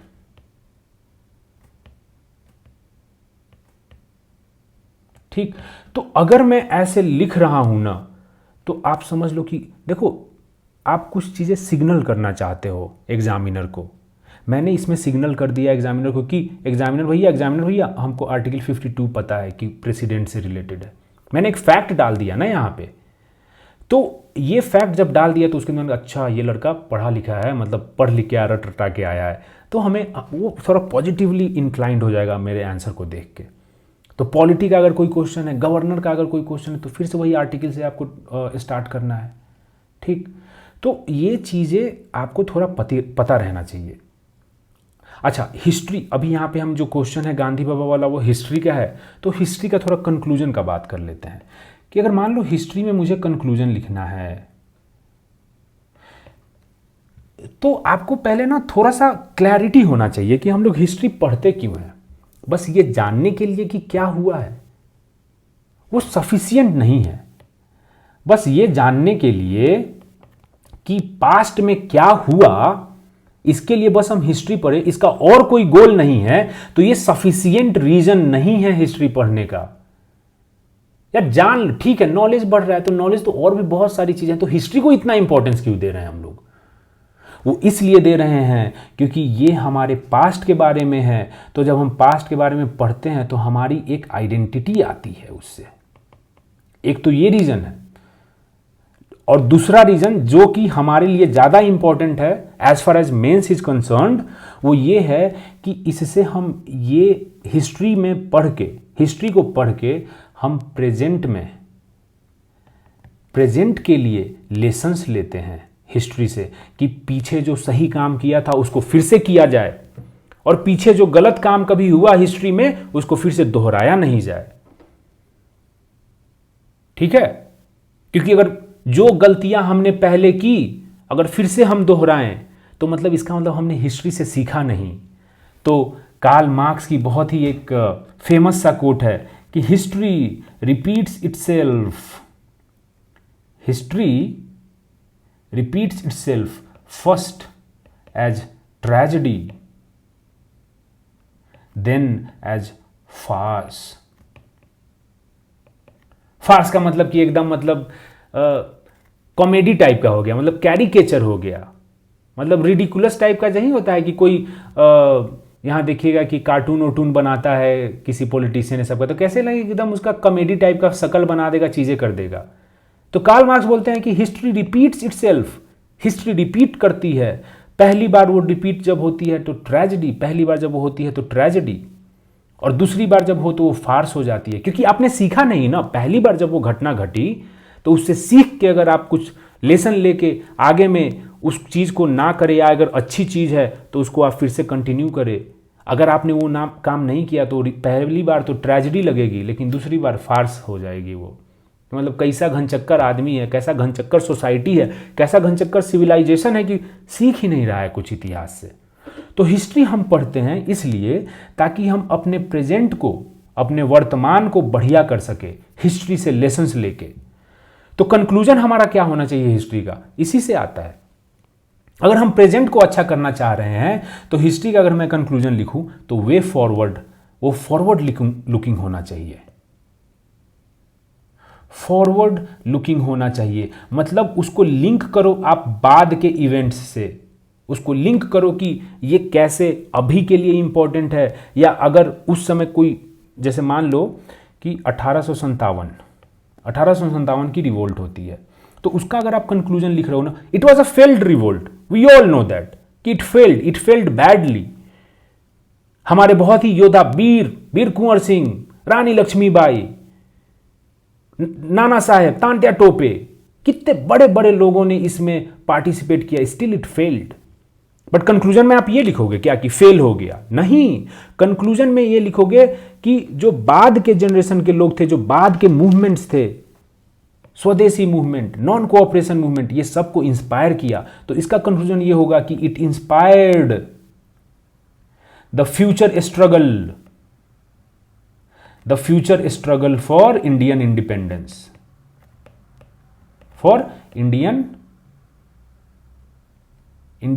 क्योंकि हम forward looking, 1857 revolt failed but it inspired, क्योंकि हम link कर रहे हैं। History में हम क्या बोले, हम बोले ना कि लिंकेज करना है एक इवेंट का दूसरे, आगे में क्या हो रही है, क्या इंस्पिरेशन लिया। हाँ, जो 1885 में कांग्रेस के लोग थे उन्होंने इंस्पिरेशन लिया 1857 के रिवोल्ट से। 1857 में जो लोगों ने वीरता दिखाई और इनके स्ट्रैटेजीज में जो कमी थी उसको फिर से फुलफिल करने की, उसको फिर से कैसे सही किया जाए ताकि अच्छे से हम लड़ सके अंग्रेजों के साथ में। अगर इन्होंने वायलेंस किया यहां पे और ये पता चला कि वायलेंस मेरा काम नहीं किया अंग्रेजों के साथ में, तो गांधी वो बोले हम नॉन वायलेंस से लड़ेंगे, क्योंकि लेसन उन्होंने सीखा 1857 से। तो आपको लिंक करना है, आपको फॉरवर्ड लुकिंग बनना है। कंक्लूजन में हमेशा आप एक इवेंट को, जो मान लीजिए यहां पे हुआ, ये टाइमलाइन है, यहां पे एक इस इवेंट के बारे में, इवेंट 1 के बारे में आपसे क्वेश्चन पूछा है, तो यहां पे अगर कोई इवेंट 2 है ना, तो आप बोल दो कि ये इंस्पायर हो गया, इवेंट 2 इंस्पायर्ड हो गया था इवेंट 1 से। अगर ऐसा कुछ नहीं है तो आप प्रेजेंट से लिंक कर दो कि ये इवेंट बहुत ही इंपॉर्टेंट है आज के भी लिए भी। जैसे मान लो कि भक्ति मूवमेंट, अगर आपको इसका कंक्लूजन लिखना है तो आप यही बोलोगे कि भक्ति मूवमेंट जिस भी विजन से, जिस मोटिवेशन से इंस्पायर होके कबीर, तुलसीदास, गुरु नानक, इन लोगों का जो विजन था वो आज भी इंडिया के लिए रेलेवेंट है, वो आज भी रिलीजियस रिफॉर्म के लिए मोटिवेट करना चाहिए हमें। तो हमने प्रेजेंट से लिंक कर दिया, क्योंकि हिस्ट्री पढ़ने का यही है मतलब कि it should affect the future generation, it should affect the future, we should learn our lessons, we should be inspired by our history, otherwise there is no use of history. बस knowledge ही gain करके क्या हो जाएगा यार, knowledge तो बहुत सारी, आप इतना रैंडम चीजों का नॉलेज आपके पास हो जाए, बट उससे आपके पर्सनालिटी, उससे आपके सोसाइटी का एनरिचमेंट ना हो तो उसका कोई फायदा नहीं। ठीक है, तो इसीलिए जब हम यहाँ पे हिस्ट्री का, अब आपको थोड़ा सा समझ में आ गया होगा इस डिस्कशन के बाद में कि कैसे हमें अब उस आंसर को फ्रेम करना है। थोड़ा सा ये भी ज़रूरी था डिस्कस करना कि कैसे सोचना है हमें। अब हम आंसर फ्रेमवर्क इसका बनाते हैं। ठीक, तो इसका मैं क्या करूँगा, पहले इंट्रोडक्शन लिखूँगा। इंट्रोडक्शन में क्या लिखूँगा, अच्छा मतलब ये बोल रहा है कि गांधी बाबा had many other goals apart from achieving independence. तो मतलब इंडिपेंडेंस तो है ही, बट अदर गोल्स, अब मैं सोचूंगा कि अदर गोल्स क्या क्या हो सकते हैं। तो पता है आपको, यहाँ पे ना आप कुछ फिक्स्ड स्टॉक एक टेम्पलेट रखिए, अदर गोल्स। ओके, मैं बाद में अभी सोचूंगा बॉडी में, लेकिन अदर गोल्स के लिए यहाँ पे छोटे में लिख दूंगा कि भाई पॉलिटिकल, सोशल और इकोनॉमिक ट्रांसफॉर्मेशन ये चाहते थे, रिफॉर्मेशन या ट्रांसफॉर्मेशन आप बोल दो। ठीक, कि इंडिपेंडेंस ही नहीं, ये पूरा इंडियन पॉलिटी, सोसाइटी और इकोनॉमी का ट्रांसफॉर्मेशन चाहते थे। हो गया काम। और पॉलिटिकल, सोशल, इकोनॉमिक तो हमें प्रीएम्बल सिखा रहा है कि देखो, preamble is not only about कि हम उसको रट लें और चीज़ें हैं जो भी उसके फैक्ट्स हैं। प्रीएम्बल से हमें अपने आंसर राइटिंग में भी सीख लेनी चाहिए। प्रीएम्बल क्या बोलता है, जस्टिस, हाँ जस्टिस, सोशल, इकोनॉमिक, पॉलिटिकल। तो सोसाइटी, इकोनॉमी और पॉलिटी अगर आपने, मतलब बहुत ही बड़े बड़े स्फीयर्स हैं और इससे सारा चीज़ लगभग कवर हो जाता है। तो हमें तो प्रीएम्बल नहीं सिखाते कि भैया कहीं भी अगर आपको कुछ लिखना हो ना तो सोसाइटी, इकोनॉमी और पॉलिटी लिख दो। तो हमें अभी नहीं पता, अभी हम आगे में पूरा एकदम स्पेसिफिक डिटेल्स में जाएंगे बॉडी में, लेकिन अभी इंट्रोडक्शन के लिए इतना ही काफ़ी हो जाएगा कि Gandhi ji wanted independence, but it was not sufficient for him. He also wanted the wholesale transformation of Indian polity, society and economy. हो गया। इससे हमने क्या किया, कॉन्टेक्स्ट सेट कर दिया है कि अब हमें क्वेश्चन समझा दिए बेसिकली एग्जामिनर को, कि हमको समझ में आ गया कि तुम यही बोल रहे हो ना भाई कि इंडिया ने इंडिपेंडेंस इंडिया से को इंडिपेंडेंस दिलाना एक रीज़न था, लेकिन उसके अलावा और भी बहुत सारी चीज़ें थे जो गांधी जी को इंस्पायर करते। तो हम समझ गए, हमने आपको बता दिया। ठीक, तो ये हमारा इंट्रोडक्शन हो जाएगा। अब बॉडी की बात है, तो बॉडी में अलग अलग सब हेडिंग्स बनते हैं। आपको हमेशा सब हेडिंग्स में लिखना चाहिए। जितने पार्ट्स हैं ना क्वेश्चन के, उतने पार्ट्स को अगर उतने सब हेडिंग्स में लिखोगे तो बहुत अच्छा रहता है, क्योंकि उससे एग्जामिनर को ना फॉलो करने में बड़ा आसानी होता है। यार एग्जामिनर आपका कोई मतलब रिश्तेदार नहीं है, आपका चच्चा नहीं है, आपका फूफा नहीं है कि हाँ अरे ये तो हमारे अपने ही लौंडे का है तो हम इसको बढ़िया से पढ़ते हैं। उसको कोई मोटिवेशन नहीं है आपके आंसर को पढ़ने का। आपको उसको मतलब इंटरेस्ट जगाना पड़ेगा। ठीक है, क्योंकि आज के युग में अटेंशन इतनी स्कार्स चीज़ है ना। अरे हम लोग अगर मोबाइल पे, अगर लौंडे लोग मतलब हम लोग के जैसे जो यूथ हैं, अगर वो मोबाइल पे इतना देर रहे हैं तो क्या बूढ़े लोग नहीं रहते हैं? वो भी रहते हैं यार। उनका भी व्हाट्सएप यूनिवर्सिटी चल रहा है तो उनका भी अटेंशन बहुत कम हो गया है। जो प्रोफेसर हैं उनका भी अटेंशन बहुत कम हुआ है। तो उनके भी अटेंशन को आपको पाने के लिए थोड़ा सा उनके लाइफ को इजी बनाना पड़ेगा। जब वो आपके आंसर को पढ़े तो उनका लाइफ ऐसा नहीं लगे बाप रे इतना ये, क्योंकि वो भी अब ज़्यादा जो है ना यही सब सोशल मीडिया पे खूब एक्टिव रहते हैं वो सब भी, ठीक। तो आपको बॉडी को अलग अलग सब हेडिंग्स में लिखना है। यहाँ पे क्या क्या सब हेडिंग्स है, मैं क्वेश्चन पढ़ता हूँ। Mahatma Gandhi had wider objectives and had many goals for India apart from achieving independence. इससे क्या सब हेडिंग एक निकलती है कि वाइडर ऑब्जेक्टिव्स के बारे में बात किया जाए, क्या थे, है ना। लेकिन मैं अगर यहाँ पे एक चीज़ और आपको क्लियर करना चाहता हूँ कि पता है इसमें अचीविंग इंडिपेंडेंस भी ना एक सीक्रेट सब हेडिंग है। ये क्वेश्चन ये बोल रहा है कि apart from achieving independence Gandhi ji के वाइडर ऑब्जेक्टिव्स और भी अलग अलग ऑब्जेक्टिव्स थे। तो इसका मतलब ये नहीं कि आप ये मान के चलो कि ये तो बोल ही रहा है क्वेश्चन कि हाँ इंडिपेंडेंस को तो अचीव कराना उनका एक एम था और इसीलिए उसके बारे में तो नहीं लिखते, क्योंकि खुद क्वेश्चन बोल रहा है कि उनका एम था, लेकिन वाइडर ऑब्जेक्टिव्स के बारे में लिखते नहीं। आप ये भी एक छोटा सा ही ये छोटा सा सब हेडिंग बनेगा, लेकिन ये भी बनेगा कि उनका गोल ऑफ अचीविंग इंडिपेंडेंस, इसके बारे में भी थोड़ा बताना पड़ेगा कि कैसे उनका इंडिपेंडेंस का जो गोल था वो किस किस पॉइंट से आप ये बता पाओगे कि गांधी बाबा का ये भी एम था इंडिपेंडेंस दिलाना, ठीक है। 2-3 पॉइंट उसमें लिखना पड़ेगा, कम लिखना है उसमें, क्योंकि ये छोटा सा ये हिडन सब हेडिंग है। आपको ये बात पकड़ना पड़ेगा कि ये हिडन है। दूसरा बॉडी का सब हेडिंग क्या होगा कि वही अब दूसरा wider objectives and had many goals. तो बस यहाँ पे वाइडर ऑब्जेक्टिव्स के बारे में हम लिखेंगे कि और कौन कौन से ऑब्जेक्टिव्स हैं, ये एक सब हेडिंग हो जाएगा बॉडी का। तीसरा तो ये तो हो गया, यहाँ तक ये खत्म हो गया अब हमारा। अब दूसरा पार्ट इसका क्या है कि how far has India been able to realize these objective, जो गांधी बाबा के ऑब्जेक्टिव्स थे उसको कितना इंडिया ने रियलाइज किया है। तो तीसरा सब हेडिंग अब क्या बन जाएगा कि रियलाइजेशन कितना हमने किया है। तो मतलब यहाँ पे बस रियलाइज्ड ऑब्जेक्टिव्स के बारे में लिखेंगे कि क्या क्या हमने अभी इनके ऑब्जेक्टिव्स को रियलाइज कर लिया, अचीव कर लिया है, उसके बारे में लिखेंगे। लेकिन आप देखो फिर इसमें एक और सब हेडिंग हिडन है, हाउ फार।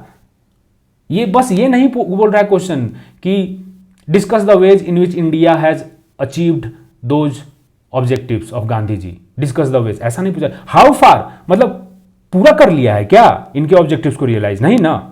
तो आपको इसमें यह भी लिखना पड़ेगा कि क्या नहीं किया है अभी तक रियलाइज। हाउ फार पूछ रहा है, 70% कर लिया, 50% कर लिया, तो जो 50% किया है उसके बारे में आप इसमें लिख दोगे रियलाइज्ड ऑब्जेक्टिव्स, और जो नहीं किया है वो आपको लिखना पड़ेगा कि स्टिल पेंडिंग रियलाइजेशंस, ठीक। तो ये 4 आपके सब हेडिंग्स बन गए। उसके बाद में आप कंक्लूजन लिखोगे। अब अगेन कंक्लूजन में हम क्या करेंगे कि फॉरवर्ड लुकिंग होना चाहिए हिस्ट्री का कंक्लूजन, प्रेजेंट से आपको जोड़ना है, अगर जोड़ो कोई और इवेंट से जोड़ना है। तो गांधी बाबा का ऑब्जेक्टिव्स के बारे में बात कर रहा है और क्वेश्चन ये भी बोल रहा है कि how far India has been able to realize these objectives. तो इसका मतलब हमें प्रेजेंट से थोड़ा सा लिंक करना चाहिए, क्योंकि अभी बोला कि कितना अब तक कर चुका है रियलाइज। तो हम बोलेंगे अच्छा जो नहीं किया है वो हमें और करना चाहिए। जो ऑब्जेक्टिव्स हमने कर लिए हो तो अच्छी बात है, लेकिन जो नहीं किया है उसको हमें करना चाहिए। तो बेसिकली थोड़ा सा प्रेजेंट के कॉन्टेक्स्ट में इसको कंक्लूड करेंगे कि अभी भी हाँ गांधी बाबा का जो ऑब्जेक्टिव था वो बहुत ही रिलेवेंट है अभी भी इंडिया के लिए, and we should continue working on that, इस टाइप से कुछ चीज़ें, ठीक।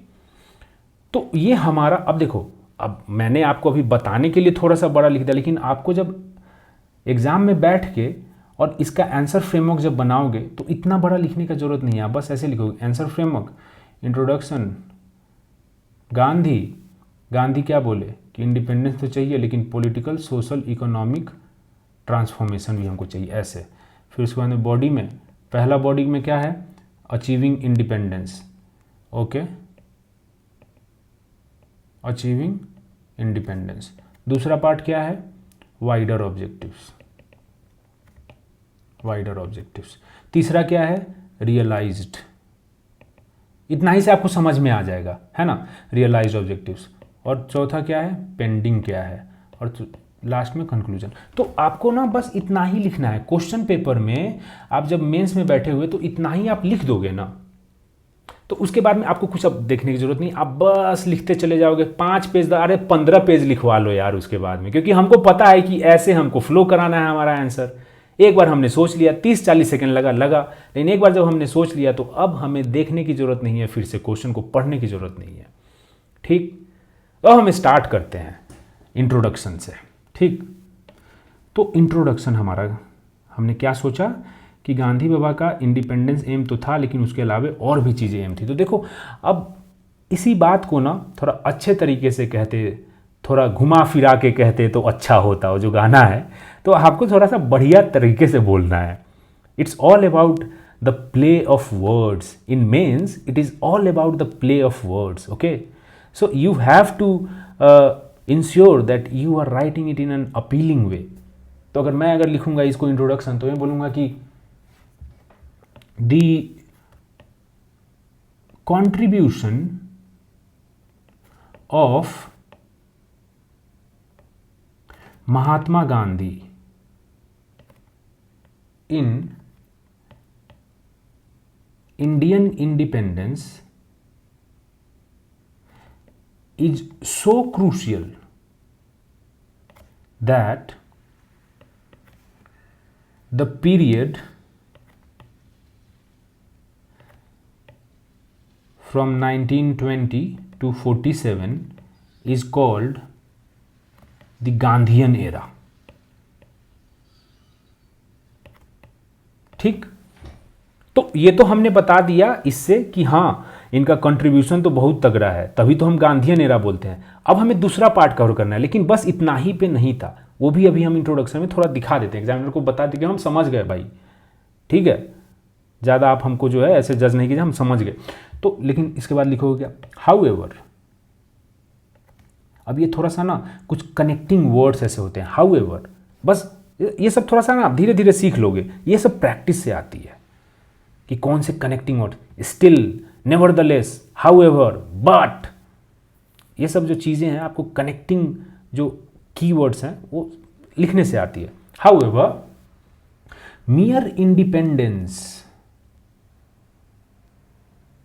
mere independence from British rule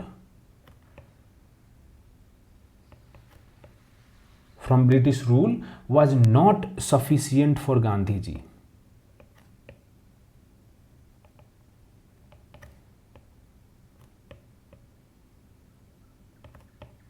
Was not sufficient for Gandhi ji। His vision was the wholesale transformation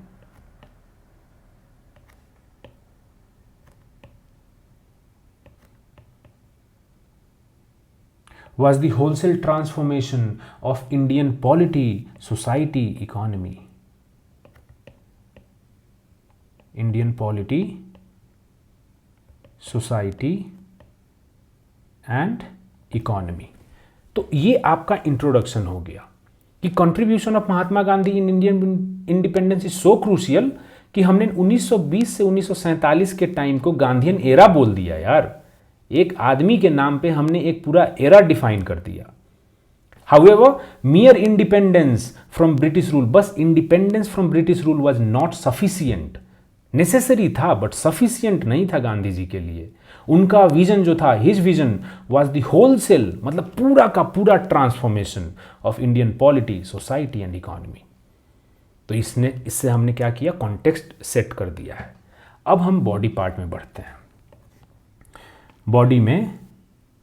हैं। तो पहला हमारा बॉडी पार्ट क्या है, पहला है गोल ऑफ अचीविंग इंडिपेंडेंस। जो गांधी बाबा का गोल है अचीविंग इंडिपेंडेंस का, उसके लिए उन्होंने क्या क्या किया, क्योंकि हमें बताना है कि उनका ये ऑब्जेक्टिव ये भी था इंडिपेंडेंस को अचीव करने का। तो सबसे अच्छा तरीका कैसे हम बताएं कि ये उनका गोल था, यही है तरीका कि हम ये बता दें कि इन्होंने इंडिपेंडेंस के लिए क्या क्या किया, तो पता चल जाएगा ना कि हाँ ये इनका गोल था।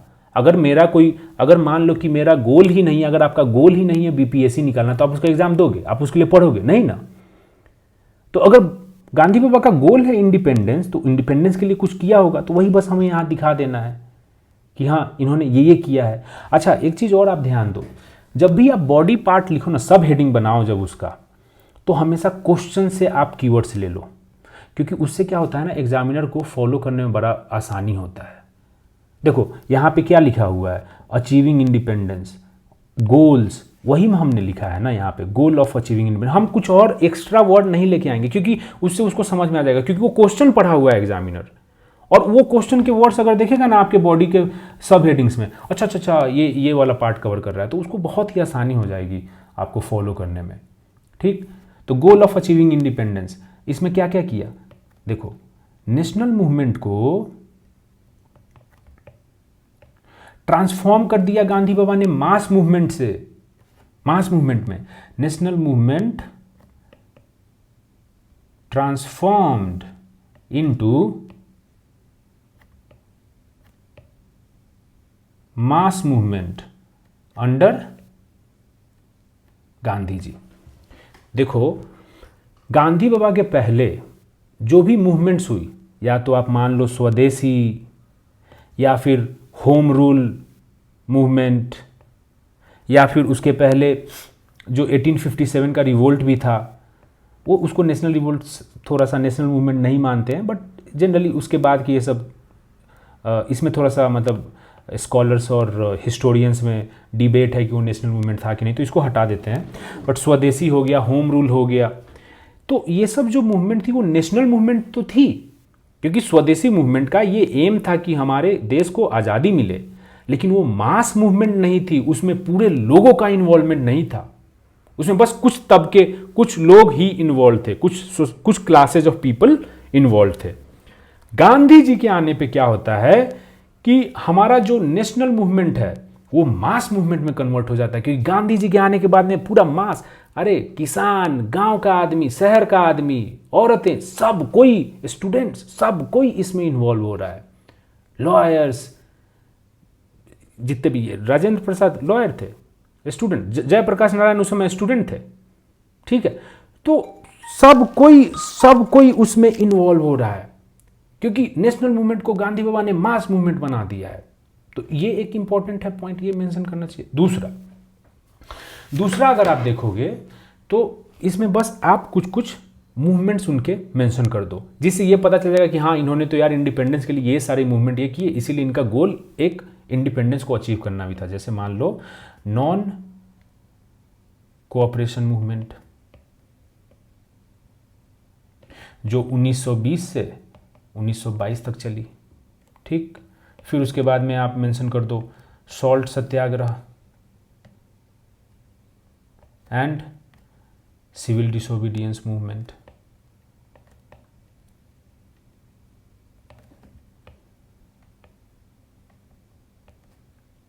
ये चलिए आपको 1930 से 1932, फिर थोड़ा सा ब्रेक देके 33 से 34 ऐसे, ठीक। तो उसके बाद क्या है आपका इंडिविजुअल सत्याग्रह,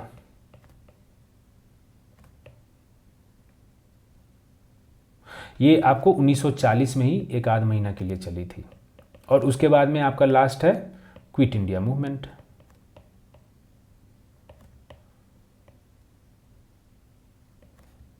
ये आपको 1942 से 1945 तक चली।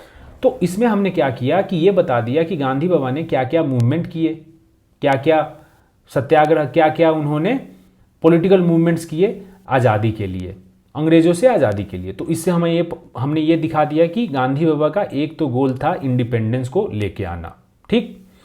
अब हम दूसरा जो हमारा बॉडी पार्ट है वो ये है कि वाइडर ऑब्जेक्टिव्स क्या थे। ये तो इंडिपेंडेंस वाला चीज़ हो गया, लेकिन इंडिपेंडेंस के अलावा क्या था, इंडिपेंडेंस के अलावा आप देखो यहाँ पे हमने वाइडर ऑब्जेक्टिव्स की बात की थी कि इंडिपेंडेंस ही नहीं था, अपार्ट फ्रॉम इंडिपेंडेंस गांधी बाबा had wider objectives and had many goals. तो वाइडर ऑब्जेक्टिव्स ऑफ गांधी जी, ये हमारा दूसरा सब हेडिंग हो गया। और इसमें फिर से हम लिखेंगे क्या क्या अब वाइडर ऑब्जेक्टिव्स है। देखो मेंस में हमेशा ही अगर आप कीवर्ड्स में खेलोगे ना तो बहुत ही आपको अच्छे मार्क्स आएंगे। अब वाइडर ऑब्जेक्टिव्स में बहुत सारे हैं, ग्राम स्वराज, स्वदेशी, तो ये सब जो कीवर्ड्स हैं ना गांधी जी के, वो एज इट इज आप लोग यूज करो। आप ये मत समझो कि यार स्वराज, स्वदेशी, सर्वोदय ये सब तो हिंदी के वर्ड्स हैं। नहीं नहीं नहीं, वो कीवर्ड्स हैं। आप टेंशन नहीं लो, सबको पता है उन कीवर्ड्स के बारे में, ठीक है। तो आप ये ना टेंशन लो कि यार इंग्लिश तो हमने मीडियम चूज किया लेकिन हिंदी में लिख रहे हैं, हिंदी वर्ड्स ही लिख रहे हैं। नहीं नहीं, कोई दिक्कत नहीं है, आपको बिल्कुल ये कीवर्ड्स यूज करने चाहिए। तो वाइडर ऑब्जेक्टिव्स क्या थे गांधी बाबा के इंडिपेंडेंस के अलावे? पॉलिटी, सोसाइटी, इकोनॉमी को ट्रांसफॉर्म करने की बात है ना। तो पॉलिटी की अगर आप बात करो तो उनका क्या था? ग्राम स्वराज।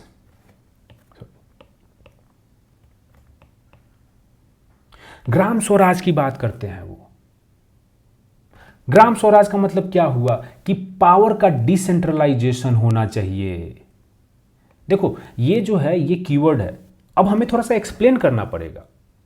हमें एग्जामिनर को बताना पड़ेगा कि ग्राम स्वराज का मतलब हम समझते हैं, और बहुत ही छोटे कम वर्ड्स में एक्सप्लेन करना, एकदम मतलब सक्सिंक्ट होना चाहिए, एकदम ऐसा पैकिंग की मतलब एकदम जो भी नेसेसरी है वो सारा चीज़ है, जो भी अननेसेसरी है वैसा कुछ नहीं है इसमें।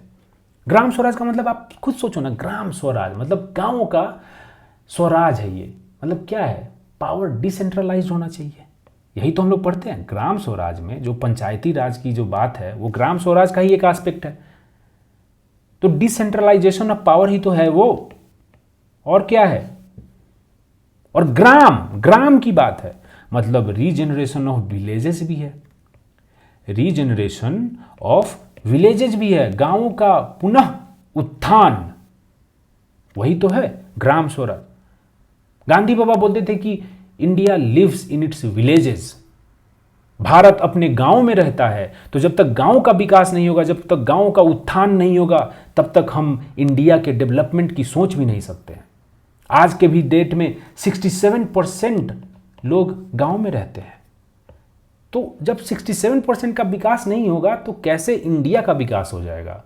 मतलब इम्पॉसिबल सा है। तो ग्राम स्वराज का मतलब हुआ डिसेंट्रलाइजेशन ऑफ पावर, कि पावर जितना लोगों के पास हो सके उतना रहना चाहिए। सेंट्रलाइज्ड बहुत ही ऊपर जाके प्रधानमंत्री के हाथ में सारा पावर दे दोगे तो बहुत ही सेंट्रलाइज्ड स्ट्रक्चर हो जाएगा। डिसेंट्रलाइजेशन होना चाहिए, लोगों के जितना करीब पावर रहे उतनी ज़्यादा जवाबदेही बनती है, उतनी ज़्यादा अकाउंटेबिलिटी बनती है, उतना ज़्यादा लोग जो हैं पावर वाले लोगों के पास में जाके अपनी समस्याओं का हल करा सकते हैं, क्योंकि एक्सेसिबल हो जाता है फिर पावर। प्रधानमंत्री से आप कितने लोग मिल पाएंगे यार? अरे बड़े बड़े लोग तो मतलब 2-2 महीना अपॉइंटमेंट पहले लेते हैं और फिर आधे घंटे के लिए मिलते हैं, लेकिन आप अपने मुखिया से तो जाके कभी भी मिल सकते हो। तो that is the power of decentralisation. तो decentralisation of power plus regeneration of villages, ये बस 2 कीवर्ड्स ऐसे हम लिख दिए, समझ में आ जाएगा उसको, कीवर्ड्स में आप लिखो, ठीक। दूसरा स्वदेशी, गांधी बाबा का ये भी तो ऑब्जेक्टिव था स्वदेशी का। वो जलाते उलाते नहीं, आपने पढ़ा ही होगा कि नॉन कोऑपरेशन मूवमेंट ये सबके सामने में जो भी विदेशी कपड़े हैं, जो भी विदेशी सामान, सबको जला बॉनफायर किया जा रहा है, आग लगा दिया जा रहा है, बिकॉज ही बिलीव्ड इन स्वदेशी।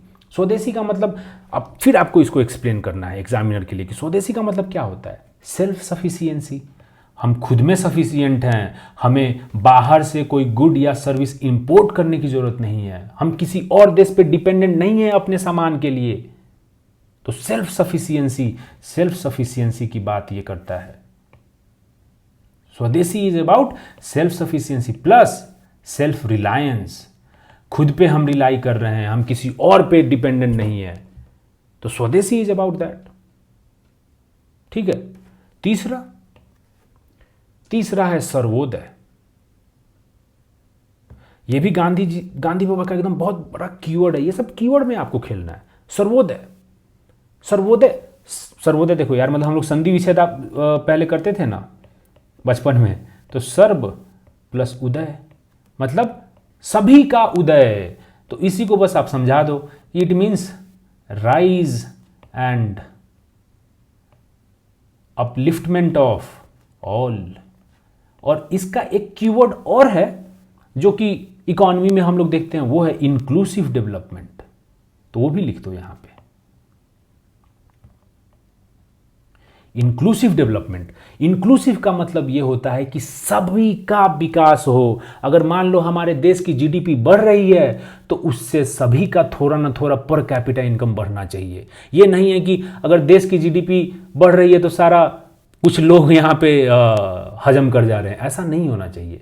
इंक्लूसिव डेवलपमेंट होना चाहिए, सबको, वो डेवलपमेंट ऐसा जिसमें सब इंक्लूडेड हो, सबका विकास हो रहा है। सबका साथ सबका विकास इज अबाउट इंक्लूसिव डेवलपमेंट। जो मोदी जी का नारा है, सबका साथ सबका विकास, that is the same thing as Sarvodaya, सबका विकास, इंक्लूसिव डेवलपमेंट। तो ये हो गया। चौथा क्या विजन था गांधी बाबा का इस देश के लिए? अंत्योदय। थोड़ा सा रिलेटेड है सर्वोदय से, बट यहाँ पे हम लोग पर्टिकुलरली फोकस कर रहे हैं कि अंत, फिर यहीं पे आप संधि विच्छेद कर लो, अंत प्लस उदय, मतलब जो लास्ट पोर्शन है ना, लाइन का जो लास्ट पोर्शन है, उसका भी डेवलपमेंट होना चाहिए। We have to make sure that the last portion in the line is also taken care of.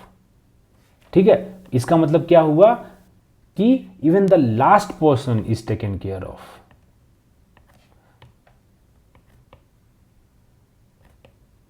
Even the last portion is taken care of. Last person का मतलब ये होगा कि यार सबसे जो गरीब हैं, ऐसे जगह में रह रहे हैं जहाँ पे रोड भी नहीं है, ऐसी उनकी स्थिति है कि खाने के लिए भी उनके पास नहीं है, रहने के लिए मकान नहीं है, तो वो लास्ट पर्सन हुए ना हमारे उस सेंस में।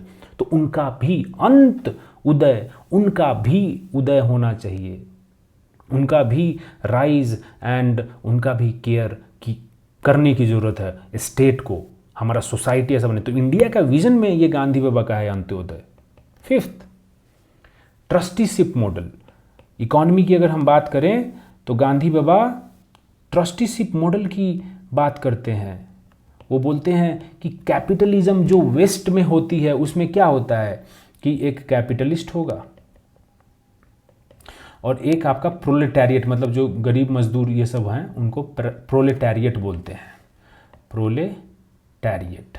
ठीक, तो कैपिटलिस्ट के पास क्या है? वेल्थ है, ये सब है, और इनके पास अपना लेबर है। ये लोग मजदूरी करते हैं यहाँ पे इनके पास, इनके फैक्ट्रीज में, और ये उनको वेज देते हैं, मतलब तनख्वाह देते हैं। लेकिन प्रॉब्लम क्या है कि लेबर को बहुत कम तनख्वाह मिलती है, ये लोग बहुत ही घटिया इनकी कंडीशन होती है और इनका वेल्थ पे वेल्थ बढ़ते जाता है। तो गांधी बाबा बोले कि ये वेस्ट वाली जो मॉडल है ना, हमारे इधर इंडिया में नहीं सही है, मतलब वो तो वेस्ट में भी सही नहीं है, लेकिन इंडिया में ऐसी मॉडल नहीं रहनी चाहिए, नहीं तो इसमें बहुत लोगों का बहुत ज़्यादा एक्सप्लॉयटेशन हो जाएगा। तो गांधी बाबा इकॉनमी के लिए बोलते हैं ट्रस्टीशिप मॉडल, कि मतलब ट्रस्टीशिप का मतलब देखो, ट्रस्ट एक होता है ना, जैसे ट्रस्टीशिप का मतलब आप जैसे एक ट्रस्ट हुआ, तो जैसे मान लो कि ये मेरे पास कुछ पैसा है, इसमें रखा हुआ है, नोट रखा हुआ है, ठीक है, और एक आप हैं, एक ये हैं कोई, तो ये बंदा ये वाला पैसा आपको दे दिया कि भाई मैं तुम पे ट्रस्ट करके ये पैसा तुम्हारे पास रख रहा हूँ। तो आपका इस पे ऑनरशिप है क्या? नहीं है ऑनरशिप। आपको तो बस एक ट्रस्ट के तौर पे आपको ये पैसा दिया गया है कि आप इसमें से कुछ खर्चा कर लेना, लेकिन आप जो है बाकी फिर लौटा देना, ऐसा कुछ, क्योंकि अब ये आपके लिए रख रहा है पैसा तो थोड़ा तो इसको देना बनता है। तो गांधी बाबा बोलते हैं कि ट्रस्टीशिप मॉडल का मतलब इकॉनमी में ये हुआ कि जो कैपिटलिस्ट्स हैं, जिनके पास पैसा है, जिनकी फैक्ट्री है, they should act as trustees of wealth, कि उनको ऐसा नहीं समझना चाहिए कि जो वेल्थ उनके फैक्ट्री में हो रही है, जिसको बनाने में मजदूरों की मेहनत लगी है, जिनको मजदूरों ने अपने मेहनत और मजदूरी से उस वेल्थ को जनरेट किया है, तो कैपिटलिस्ट का इसमें पूरा 100% हिस्सा नहीं है। उनको इस वेल्थ को एज अ ट्रस्टी, कि आपको एक ट्रस्ट के रूप में इस वेल्थ के दिया गया है कि आप इसका अच्छा यूटिलाइजेशन करेंगे, बस अपने सेल्फ इंटरेस्ट में यूटिलाइजेशन नहीं कर देंगे इसका, आप सोसाइटी का बेटर डेवलपमेंट और उसके इम्प्रूवमेंट के लिए आप उसको यूज़ करेंगे। तो कैपिटलिस्ट लोग जो हैं वो ट्रस्टीज़ की तरह काम करे वेल्थ का।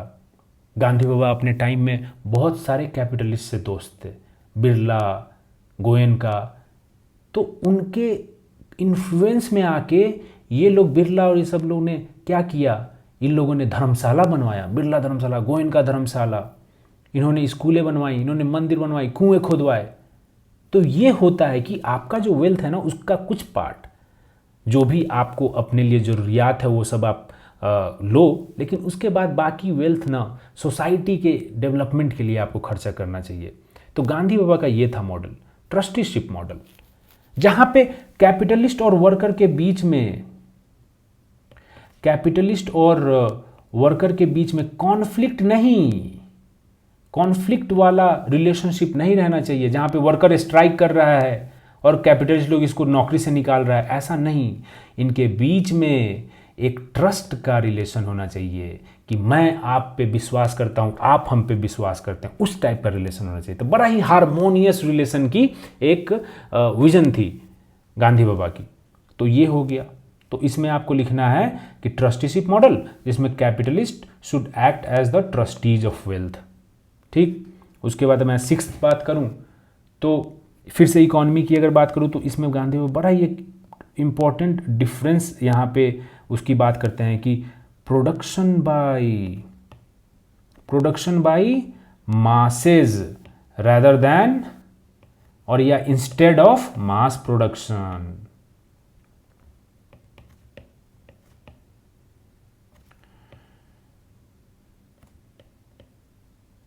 मतलब उस समय वेस्ट में क्या हो रहा था, अभी भी, अब तो पूरे वर्ल्ड में ऐसा हो रहा है कि, लेकिन उस समय इंडस्ट्रियल रिवॉल्यूशन आपको पता है कि यूरोप में आ गई थी, 17th सेंचुरी ये सब में चल रही थी धड़ल्ले से एकदम वहाँ पे इंडस्ट्रियल रिवॉल्यूशन, जहाँ पे मशीन्स को यूज़ कर रहे हैं वहाँ के इंडस्ट्रियलिस्ट लोग, वहाँ के कैपिटलिस्ट लोग, मशीन का यूज़ करके बहुत ही ज़्यादा प्रोडक्शन, मास प्रोडक्शन हो रही है। मास प्रोडक्शन का मतलब कि बहुत ही बड़े लेवल पर प्रोडक्शन कर रहे हैं। तो मशीन लेकिन जब आ रही है तो वो मासेज को, जो लेबरर्स हैं, उसको तो रिप्लेस करेंगी, क्योंकि पहले मान लो कि 100 लेबर का जरूरत पड़ता था किसी चीज को बनाने में, अब मशीन आया तो हमको 10 लेबर का बस जरूरत पड़ रहा है। तो बाकी 90 लोग तो खाली हो गए ना, बाकी 90 लोगों का नौकरी गई। तो मशीन ने क्या किया कि मास प्रोडक्शन तो लेके आया, बहुत बड़े स्केल पे प्रोडक्शन करने लगा, लेकिन वो प्रोडक्शन बाय मासेज नहीं थी, वो प्रोडक्शन बाय मशीन थी। और गांधी बाबा बोलते हैं कि जब ऐसी आप इकोनॉमिक सिस्टम स्टार्ट कर रहे हो, ऐसी आप इकोनॉमिक सिस्टम सेटअप कर रहे हो जहां पे 90% आपके लोग, जहां पे 70% लोग, जहां 50% लोग आपके अनएम्प्लॉयड हो, तो वेल्थ आप कितना भी जनरेट कर लो, जब तक लोगों के पास नौकरी नहीं, लोग के खाने 50% 60% लोगों के पास खाने के लिए पैसा नहीं है, तो वो डेवलपमेंट का, वो इकोनॉमिक वेल्थ का क्या फायदा। उन्होंने इसीलिए बोला कि प्रोडक्शन बाय मासेज होना चाहिए rather than mass production. Machine के लेवल, मशीन का यूज करके आप प्रोडक्शन तो कर लोगे, लेकिन अगर लोगों के पास जॉब नहीं है, वो लोग बेरोजगार हैं, उनके पास कोई कमाने धमाने का सोर्स नहीं है, तो वो लोग क्या करेंगे, वो अपने जीवन का, वो जीवन ही व्यर्थ है फिर। इसीलिए सुप्रीम कोर्ट ने भी राइट टू लाइफ में राइट टू लाइवलीहुड को भी बोला। आर्टिकल 21 में right to life and personal liberty में सुप्रीम कोर्ट अपने जजमेंट में बोलता है कि right to life includes right to livelihood. तो प्रोडक्शन ऑफ मासेज, ये अगर जब होगा तो इंप्लॉयमेंट जनरेट होगा, ये जब होगा तो लोगों को लाइवलीहुड मिलेगी, और ये जब होगा तो एक इक्विटेबल सोसाइटी बनेगी, क्योंकि सबके पास कुछ ना कुछ नौकरी है, सबके अपने जीवन यापन करने का कोई ना कोई स्रोत है। तो ये इंपॉर्टेंट है, ये गांधी बाबा का एम था। तो आप क्या लिखोगे, production by masses instead of mass production. ये काफ़ी है, ये मतलब सेल्फ एक्सप्लेनेटरी स्टेटमेंट है। 7th आप क्या लिखोगे, 7th लिखोगे कि इरेडिकेशन ऑफ अनटचेबिलिटी। ये भी गांधी बाबा का पेट प्रोजेक्ट, बहुत important goal, eradication of untouchability. जो छुआछूत अभी भी थोड़ा, अभी बहुत कम हो गया, उस समय तो बहुत प्रिवलेंट था। जो छुआछूत की भावना है, जो प्योरिटी और पॉल्यूशन की भावना है, एक कास्ट और दूसरे कास्ट के बीच में प्योरिटी और पॉल्यूशन की भावना, कि जो लोअर कास्ट के लोग हैं उनको देखने से ही हम पॉल्यूटेड हो गए, उनको एक दायरा के अंदर आने नहीं देंगे, एक रेडियस के अंदर आने नहीं देंगे, उनके वो छू ना पाए हमको, इस टाइप की जो चीज़ें थी, छुआछूत की भावना, जिससे पूरा एक्सप्लॉइट किया गया है दलित्स को। तो उनका अनटचेबिलिटी को इरेडिकेट करने का, उस छुआछूत को इरेडिकेट करने का बहुत बड़ा विजन था गांधी बाबा का, और इसमें वो अंबेडकर से भी बहुत ज़्यादा इंस्पायर्ड हुए। और इसके लिए इनफैक्ट उन्होंने हरिजन सेवक संघ का भी, हरिजन सेवक संघ का भी स्थापना किया कि हरिजन सेवक संघ के थ्रू लोगों में जो अपर कास्ट के लोग थे उनको वो सिखाते थे, उनको वो उपदेश देते थे कि यार देखो ये बिल्कुल मतलब लाइक आपको पेनेंस करना पड़ेगा, आपको प्रयाश्चित करना पड़ेगा, क्योंकि आपने जो छुआछूत ये सब किया है वो पाप है और उस पाप का प्रयाश्चित करना पड़ेगा। अपर कास्ट के लोगों को बोलते थे वो, और उनको मोटिवेट करते थे कि यार साथ में बैठ के खाइए, ये सब चीज़ें, छुआछूत की भावना जिससे कम हो। तो इरेडिकेशन ऑफ अनटचेबिलिटी बहुत बड़ा एम गांधी बाबा का, और उसके लिए उन्होंने हरिजन सेवक संघ भी बनाया। ठीक है, तो ये है। फिर उसके बाद में 8th क्या हो जाएगा हमारा, 8th हो जाएगा कि जेंडर इक्वालिटी। अरे बाप रे, gender equality and women empowerment, बहुत बड़ा एम, बहुत बड़ा एम गांधी बाबा का, gender equality and women empowerment.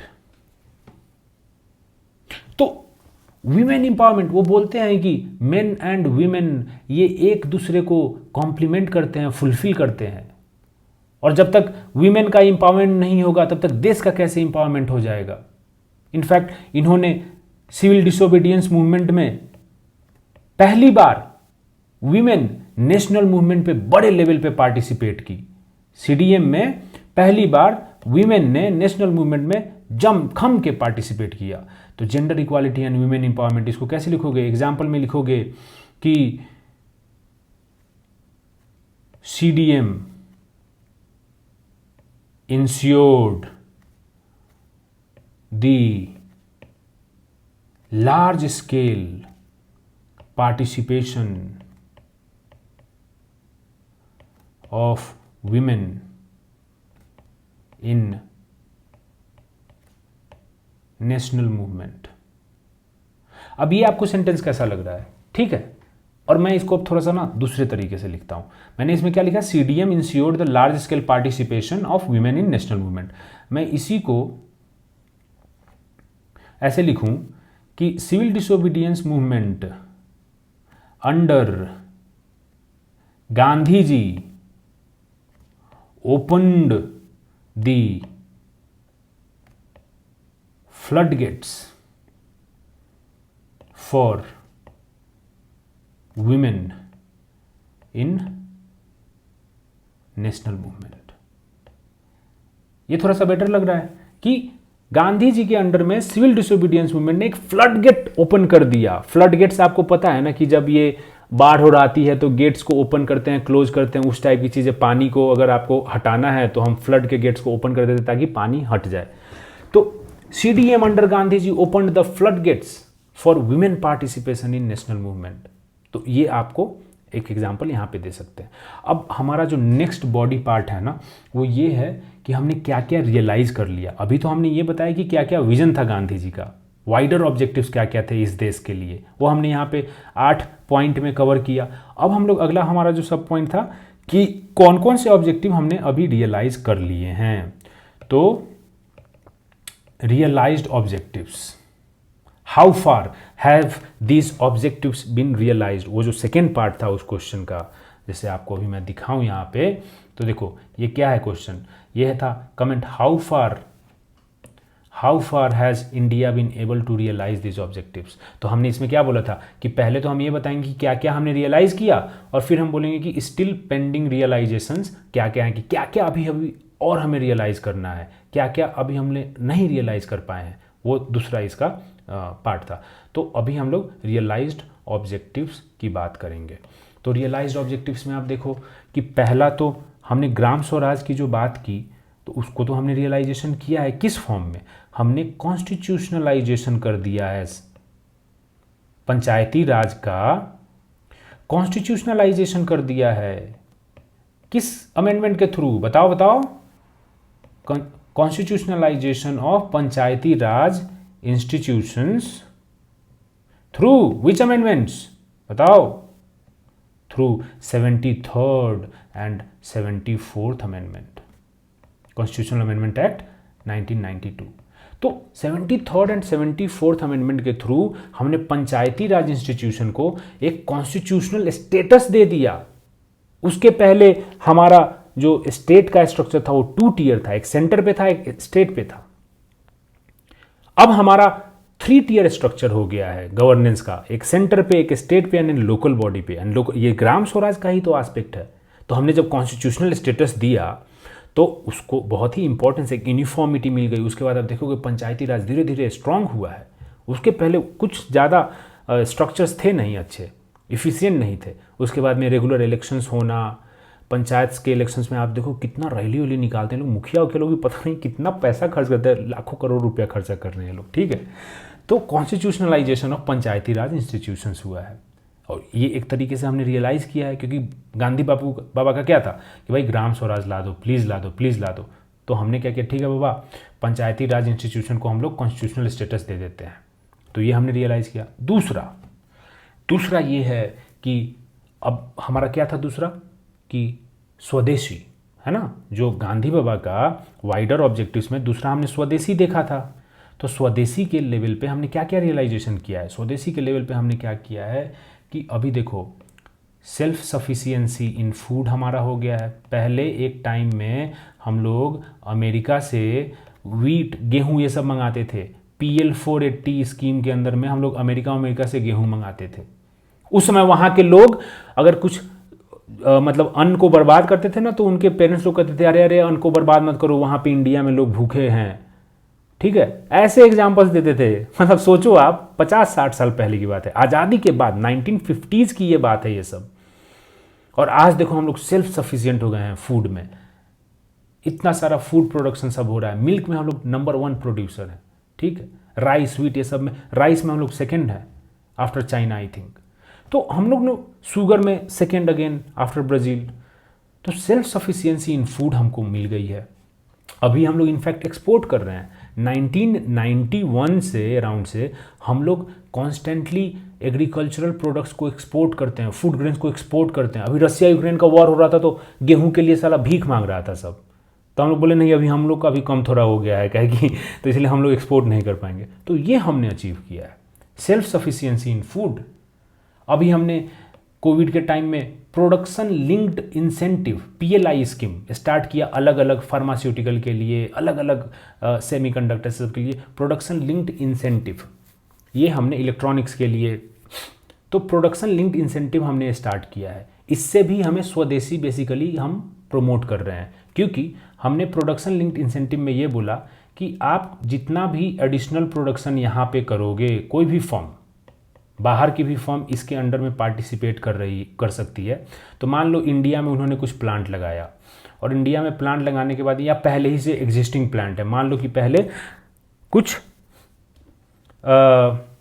100 kg कुछ प्रोड्यूस कर रही थी, अगले साल 150 kg प्रोड्यूस किया, तो एडिशनल प्रोडक्शन यहाँ पे 50 kg है।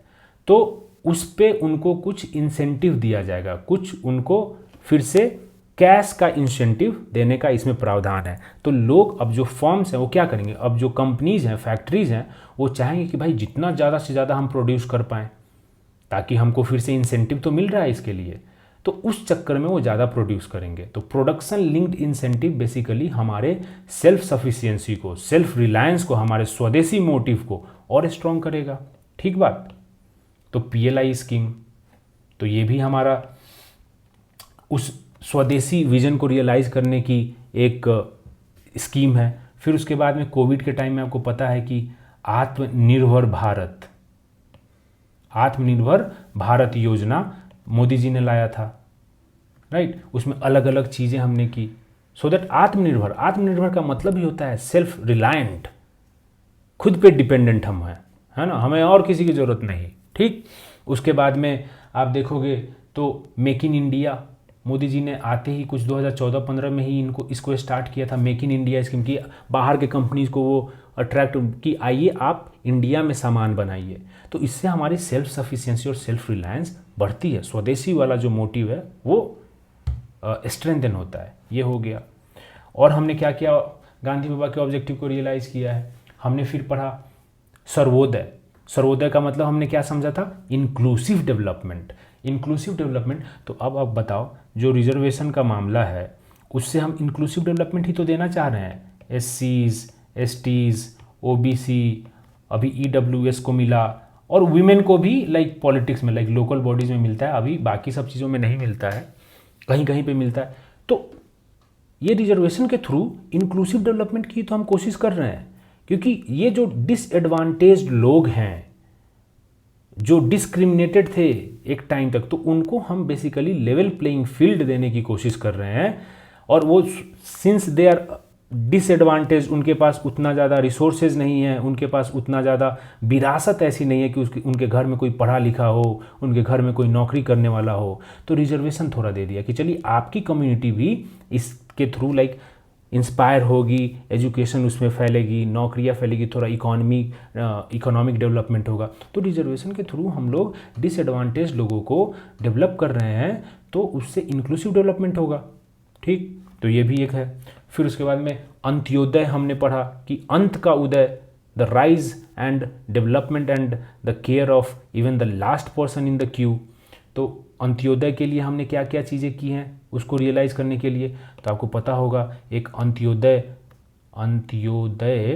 अन्न योजना एक स्कीम है जहाँ पे 35 किलो कुछ अनाज मिलती है जो बहुत ही गरीब लोग हैं उनको। उसके बाद में आप देखोगे राइट टू एजुकेशन।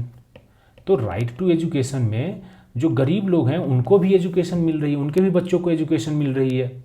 तो ये अंत का उदय हुआ, क्योंकि गरीब लोग are among the last people, जो सबसे बॉटम है हायरार्की के, वहाँ पे हैं वो लोग, तो उनके भी बच्चों को लेकिन राइट टू एजुकेशन के अंदर में शिक्षा मिलेगी। ठीक, फ्री एंड कंपल्सरी एजुकेशन।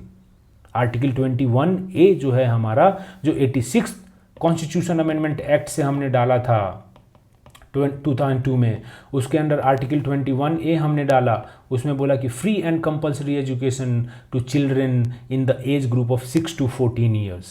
तो राइट टू एजुकेशन है, राइट टू एजुकेशन भी हमने, अंत्योदय एक तरीके से उसको प्रमोट कर रहा है।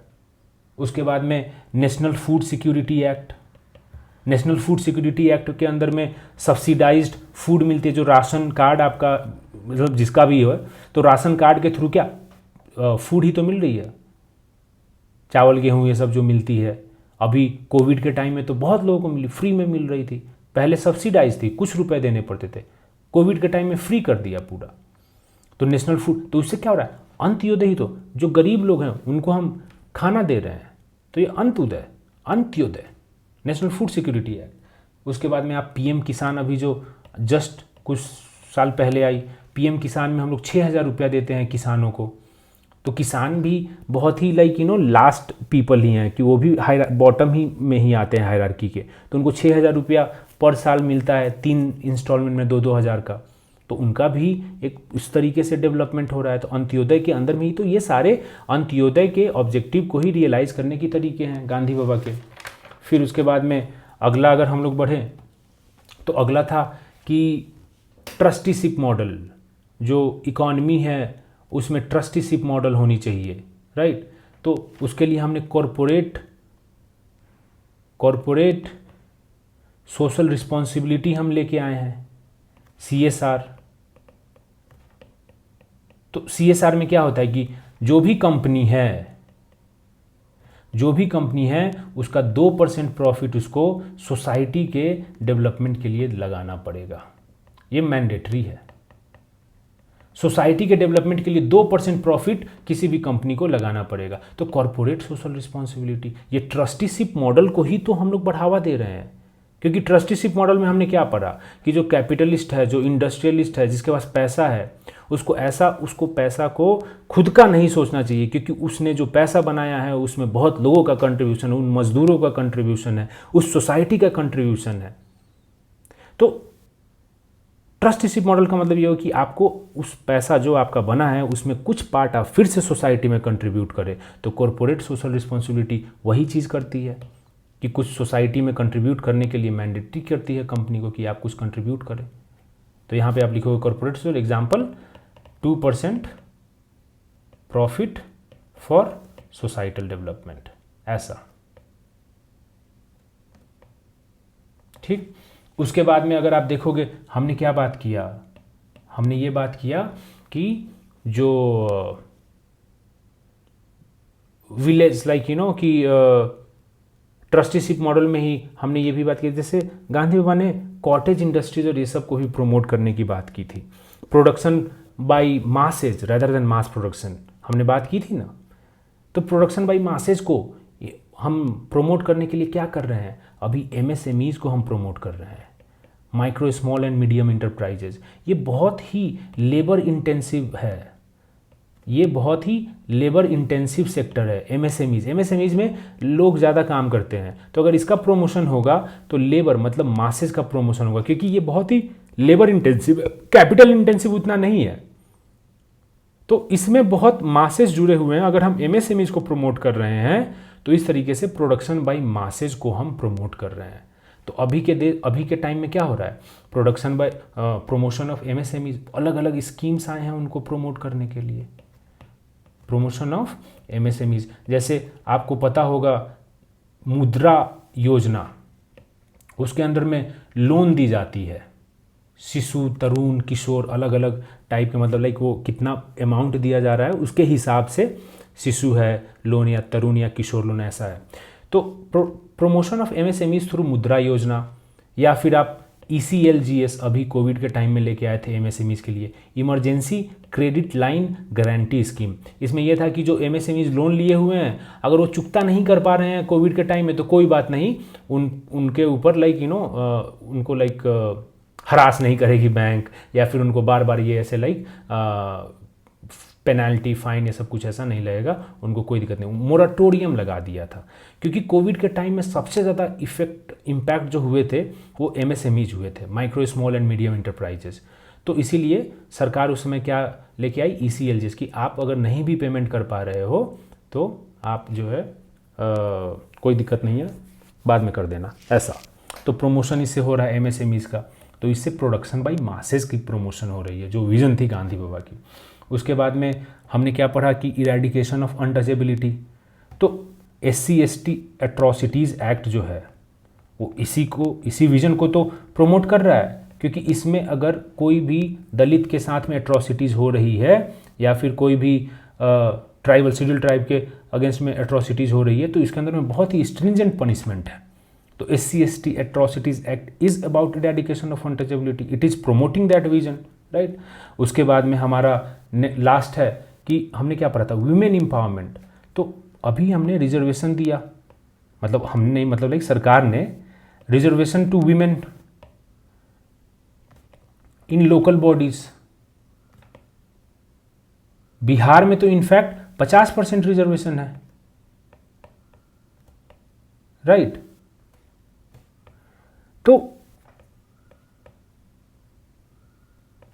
तो रिजर्वेशन हमने देखे क्या किया, एक पॉलिटिकल एम्पावरमेंट इससे वीमेन का कर रहे हैं, राइट। तो ये वीमेन एम्पावरमेंट का एक तरीका है। तो ये सारे कुछ स्टेप्स हमने उठाए हैं पास्ट में to realise the vision of Gandhi ji, ठीक है। ये 8 पॉइंट इधर हो गए, लेकिन क्या हम पूरी तरीके से गांधी बाबा के विजन को रियलाइज कर चुके हैं? नहीं, क्योंकि अभी भी बहुत सारे प्रॉब्लम्स हैं। तो हमारा अब नेक्स्ट जो लास्ट सब हेडिंग है वो ये है कि still pending realisations, still pending realisations. तो उसमें हम अब बताएंगे कि कैसे अभी भी हम गांधी बाबा के रियलाइजेशंस को, गांधी बाबा के ऑब्जेक्टिव्स को फुली रियलाइज नहीं कर पाए हैं। तो पहला तो हम इसमें बताएंगे कि देखो, आपने 2 इंडियाज का कॉन्सेप्ट सुना होगा। 2 इंडिया हैं, एक है इंडिया और एक है भारत। जो इंडिया है वो अर्बन है और वो प्रॉस्पेरस है, जो भारत है वो रूरल है और वो पुअर है। तो अभी भी जो रूरल इंडिया है उसका जो रिवाइवल है, रीजनरेशन है, वो नहीं हुई है। ग्राम स्वराज में गांधी बाबा ने बोला कि ग्राम का उदय होना चाहिए, because India lives in its villages, and अगर विलेज का ही अपलिफ्टमेंट नहीं होगा तो कैसे इंडिया का होगा। But still we know for sure, we know it as a fact कि the rural India that is Bharat is still poor, ठीक। तो ये टू इंडियाज़ का कॉन्सेप्ट बताता है कि अभी भी विलेजेस का अपलिफ्टमेंट नहीं हुआ है and it is a pending realization, क्योंकि गांधी बाबा तो ग्राम का उत्थान के लिए बहुत सोचे थे, उनका विजन था ये। दूसरा, अगर हम डिसेंट्रलाइजेशन ऑफ पावर की बात करें, वो सब चीज़ की बात करें, वुमेन एम्पावरमेंट की बात करें, तो बहुत सारे उसमें लक्ष्य आ जाए। हमने मान लो कि पंचायती राज तो कर दिया, लेकिन पति पंचायत का अभी भी कॉन्सेप्ट चालू है। मतलब कि जैसे मान लो कि कोई पंचायत में सीट रिजर्व हो गई वुमेन के लिए, और उस वहाँ का मुखिया पहले कोई आदमी था, तो वो क्या करेगा, अब जब औरत के लिए रिजर्व हुआ है ना, तो वो अपनी पत्नी उतनी को खड़ा करा देगा चुनाव में, उसकी पत्नी जीत जाएगी, और उसके बाद में डी ज्यूरे लाइक जो पेपर पे मुखिया या जो भी है वो तो औरत है, लेकिन पूरा रियल जो पावर है वो उसका मर्द के हाथ में है। इनफैक्ट जो पंचायत सीरीज़ है आप देखोगे तो उसमें भी यही है, बहुत बढ़िया सीरीज़ है। उसमें भी देखते हो आप, वो जो औरत है वो मेन है मुखिया, वो लाइक ऑफिशियली वही है मुखिया प्रधान, लेकिन उसका जो मर्द है वो सारा काम करता है, वो झंडा वंडा फहराएगा इंडिपेंडेंस डे के दिन और ये सब होता है। तो पति पंचायत का कंसेप्ट आज भी है। ठीक, वुमेन एम्पावरमेंट का इससे जो है कम मतलब लाइक थोड़ा सा डेंट होता है, क्योंकि वुमेन एम्पावरमेंट कैसे हो पाएगा अगर मेन पावर जो पति है वही एक्सरसाइज कर रहा है, जो औरत है वो बस मतलब स्टैम्प की तरह, रबर स्टैम्प की तरह यूज हो रही है। साइन करना है तो अच्छा हाँ आओ साइन कर दो, लेकिन उसको पता भी नहीं है कि कैसे क्या काम हो रही है। ऑफ कोर्स बहुत सारे औरतों ने जो अपने पावर को यूज़ किया, बहुत अच्छा काम किया है, लेकिन कुछ जगह पे अभी भी ये पति पंचायत के इंस्टेंसेज आते हैं। उसके बाद में अगर आप लोकल बॉडीज़ की बात करोगे, जो डिसेंट्रलाइजेशन की बात है, तो local bodies still suffering from एक बड़ा ही इंपॉर्टेंट निमोनिक है 3Fs। इसमें 3Fs का मतलब क्या हुआ, फंड्स, फंक्शंस एंड फंक्शनरीज। मतलब उनके पास फंड की कमी है, पैसा ही नहीं है उनके पास, स्टेट राज्य सरकार देती नहीं है, उनके पास टैक्सेशन पावर्स नहीं दिए गए हैं उनको कि खुद से वो फंड्स रेज कर सके, तो ये तो प्रॉब्लम है।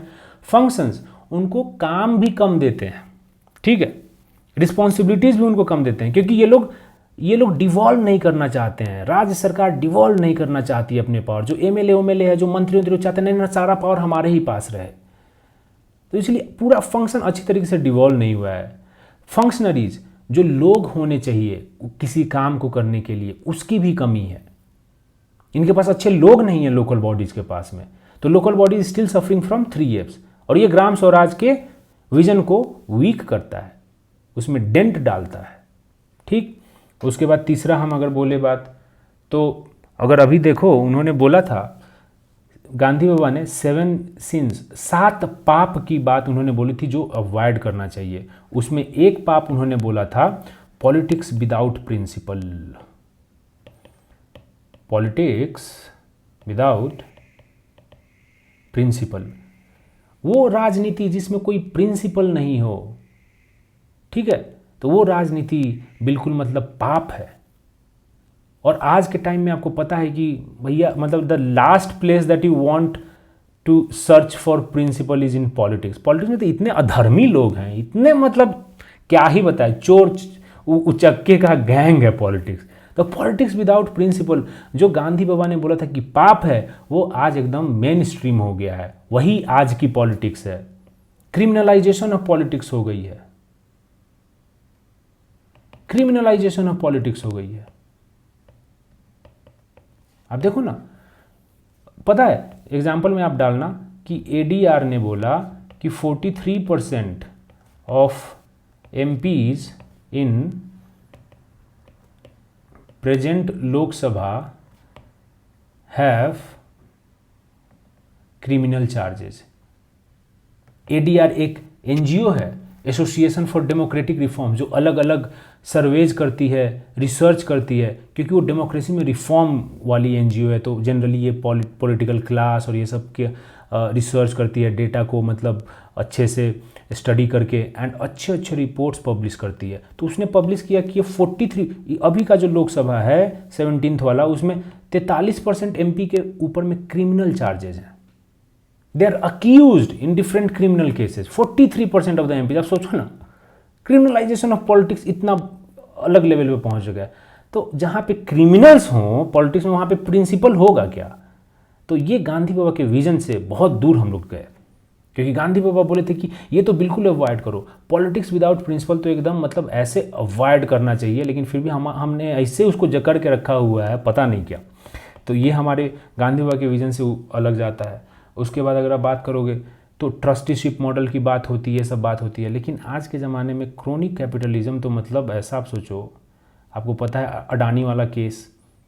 तो क्रोनिक कैपिटलिज्म का मतलब ये होता है कि कैपिटलिस्ट क्लास जो है, जो इंडस्ट्रियलिस्ट हैं, वो स्टेट को, वो जो पॉलिटिकल पावर्स हैं, जो पॉलिटिकल लोग हैं, उनको पैसा दे के उनसे डील साइन करा के और उन दोनों के बीच में एक ऐसा गठजोड़ हो जाए कैपिटलिस्ट के बीच में और पॉलिटिकल क्लास के बीच में,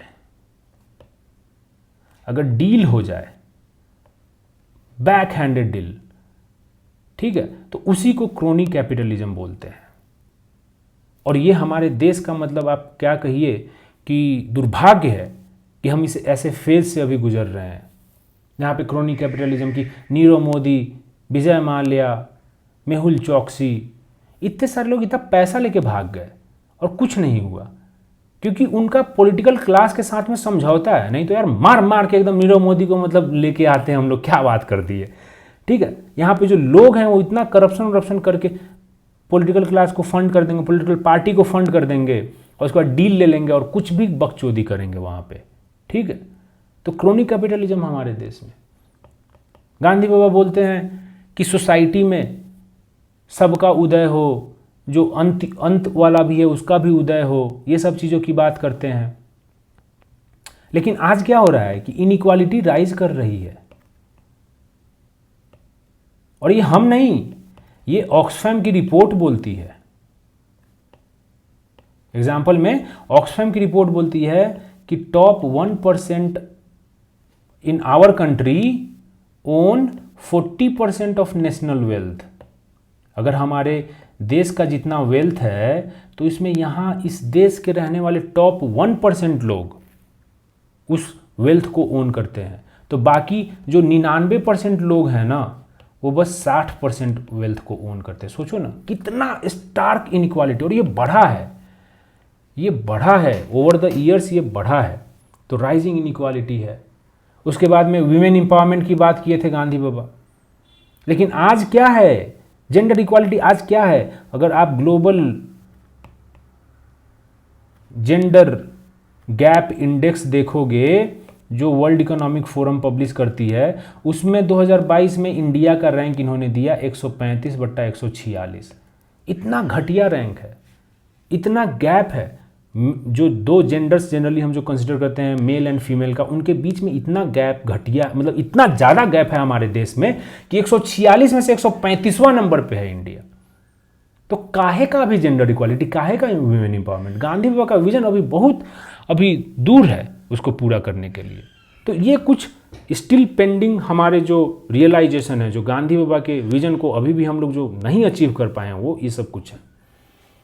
फाइनली हमें कंक्लूजन लिखना है। तो कंक्लूजन अगेन हमने क्या बोला था कि हिस्ट्री में जब आप कंक्लूड करो तो आप प्रेजेंट से लिंक करो या फिर कुछ फ्यूचर इवेंट से लिंक करो। अगर इवेंट कभी किसी टाइम में हुए तो उसके बाद जो कोई इवेंट हुई तो बताओ कि हाँ वो वाला इवेंट, जो बाद वाला इवेंट है वो पहले वाले से इंस्पायर्ड था। यहाँ पे गांधी बाबा का ओवरऑल विजन की बात कर रहे हैं तो प्रेजेंट से लिंक करने में, क्योंकि गांधी बाबा का विजन तो हमेशा रिलेवेंट है, तो प्रेजेंट से लिंक करने में ज़्यादा अच्छा रहेगा। तो हम बोलेंगे इसमें कि ऑफ कोर्स देखो, अब हमेशा कभी भी स्टेट का इतना बुराई ना कर दो गवर्नमेंट का कि मतलब देखो you are going for a government service, तो you should also like accept, you should also acknowledge the work that government has done. ठीक है, तो ये एक्नॉलेजमेंट तो होनी ही चाहिए, क्योंकि आप भी उसी ब्यूरोक्रेसी, उसी सरकारी सिस्टम के पार्ट बनने जा रहे हो, तो ये आपके अंदर होना चाहिए। तो ऑफ कोर्स बहुत सारा काम हुआ है, गांधी जी के विजन को अचीव करने के लिए बहुत सारा काम हुआ है, जो हमने अभी ऊपर देखा था। तो हम लिखेंगे कि much has been done to realize the vision that Gandhi ji had for India?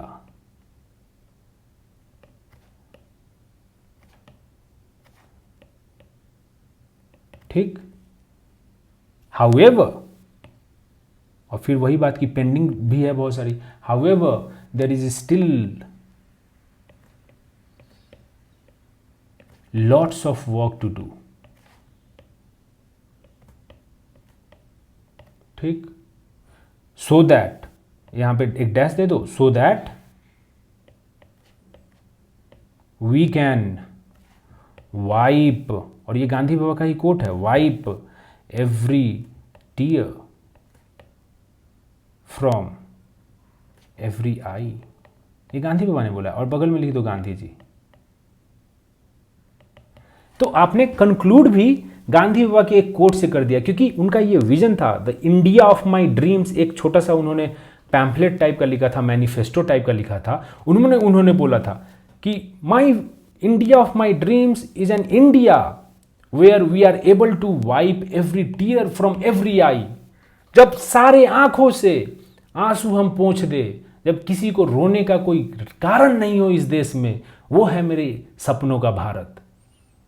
तो हमने कंक्लूजन में क्या लिखा कि मच हैज बीन डन, बहुत सारा काम हुआ है, to realize that vision that Gandhi ji had for India. जो गांधी जी का इंडिया के लिए विजन था, उस पर बहुत सारा काम हुआ है। हाउएवर, लेकिन there is still lots of work to do, लेकिन अभी भी बहुत काम बचे हुए हैं। सो दैट, जिससे कि we can wipe every tear from every eye, जिससे हम लोग सारे लोगों के आंखों के जो आंसू हैं उसको पहुंच सके। गांधी जी को बगल में आपने लिख दिया क्योंकि ये उनका कोट है, और बस इससे आपका आंसर कंक्लूड हो गया। तो इससे आपको समझ में आया होगा अभी कि कैसे आंसर को फ्रेम करना है। आप समझ रहे हैं कि आपके जो नॉलेज है उसको कैसे ऑर्गेनाइज वे में प्रेजेंट करना है। पहले आपको हमने क्या बताया, आंसर फ्रेमवर्क बनाइए छोटा सा, उसके बाद में उसको फॉलो करके आप आंसर लिखिए जो आपने। अब देखो, निपुण बैच में आपको टाइम मिलेगा क्योंकि 2 क्वेश्चन आपको 2 दिन में करने हैं। ठीक, तो आपके पास टाइम है। आप सोचिए, जितना आप दिमाग को पहले चलाओगे ना, उतना आपको एग्जाम में आसानी होगी। ठीक है, work hard before the war so that you emerge as a winner in the war. आप पहले ही खून पसीना बहाओगे तो युद्ध में आपको खून पसीना नहीं बहाना पड़ेगा, क्योंकि खून अगर यहाँ पे आप पसीना नहीं बहाओगे ना युद्ध के पहले, तो खून बहाना पड़ेगा युद्ध में। तो आप ये समझ के चलो। एंड अगर आपसे पूछे कि पसीना आपको बहाना सही रहेगा कि या खून बहाना, तो आप कभी भी ये बोलोगे कि नहीं हम खून बहा लेंगे। ना यार, खून बहुत कीमती है। Blood is very powerful. Okay, तो इसीलिए आप लोग पसीना बहाने में बिलीव कीजिए, अभी पसीना बहाइए और आंसर राइटिंग का प्रैक्टिस कीजिए। निपुण बैच को ज्वाइन कीजिए, और अगर कोई आपको सजेशन, कोई कमेंट ये सब करना हो तो आप बिल्कुल बताइए, फिर हम उसको क्वेरी को ले लेंगे। ठीक है, थैंक यू वेरी मच।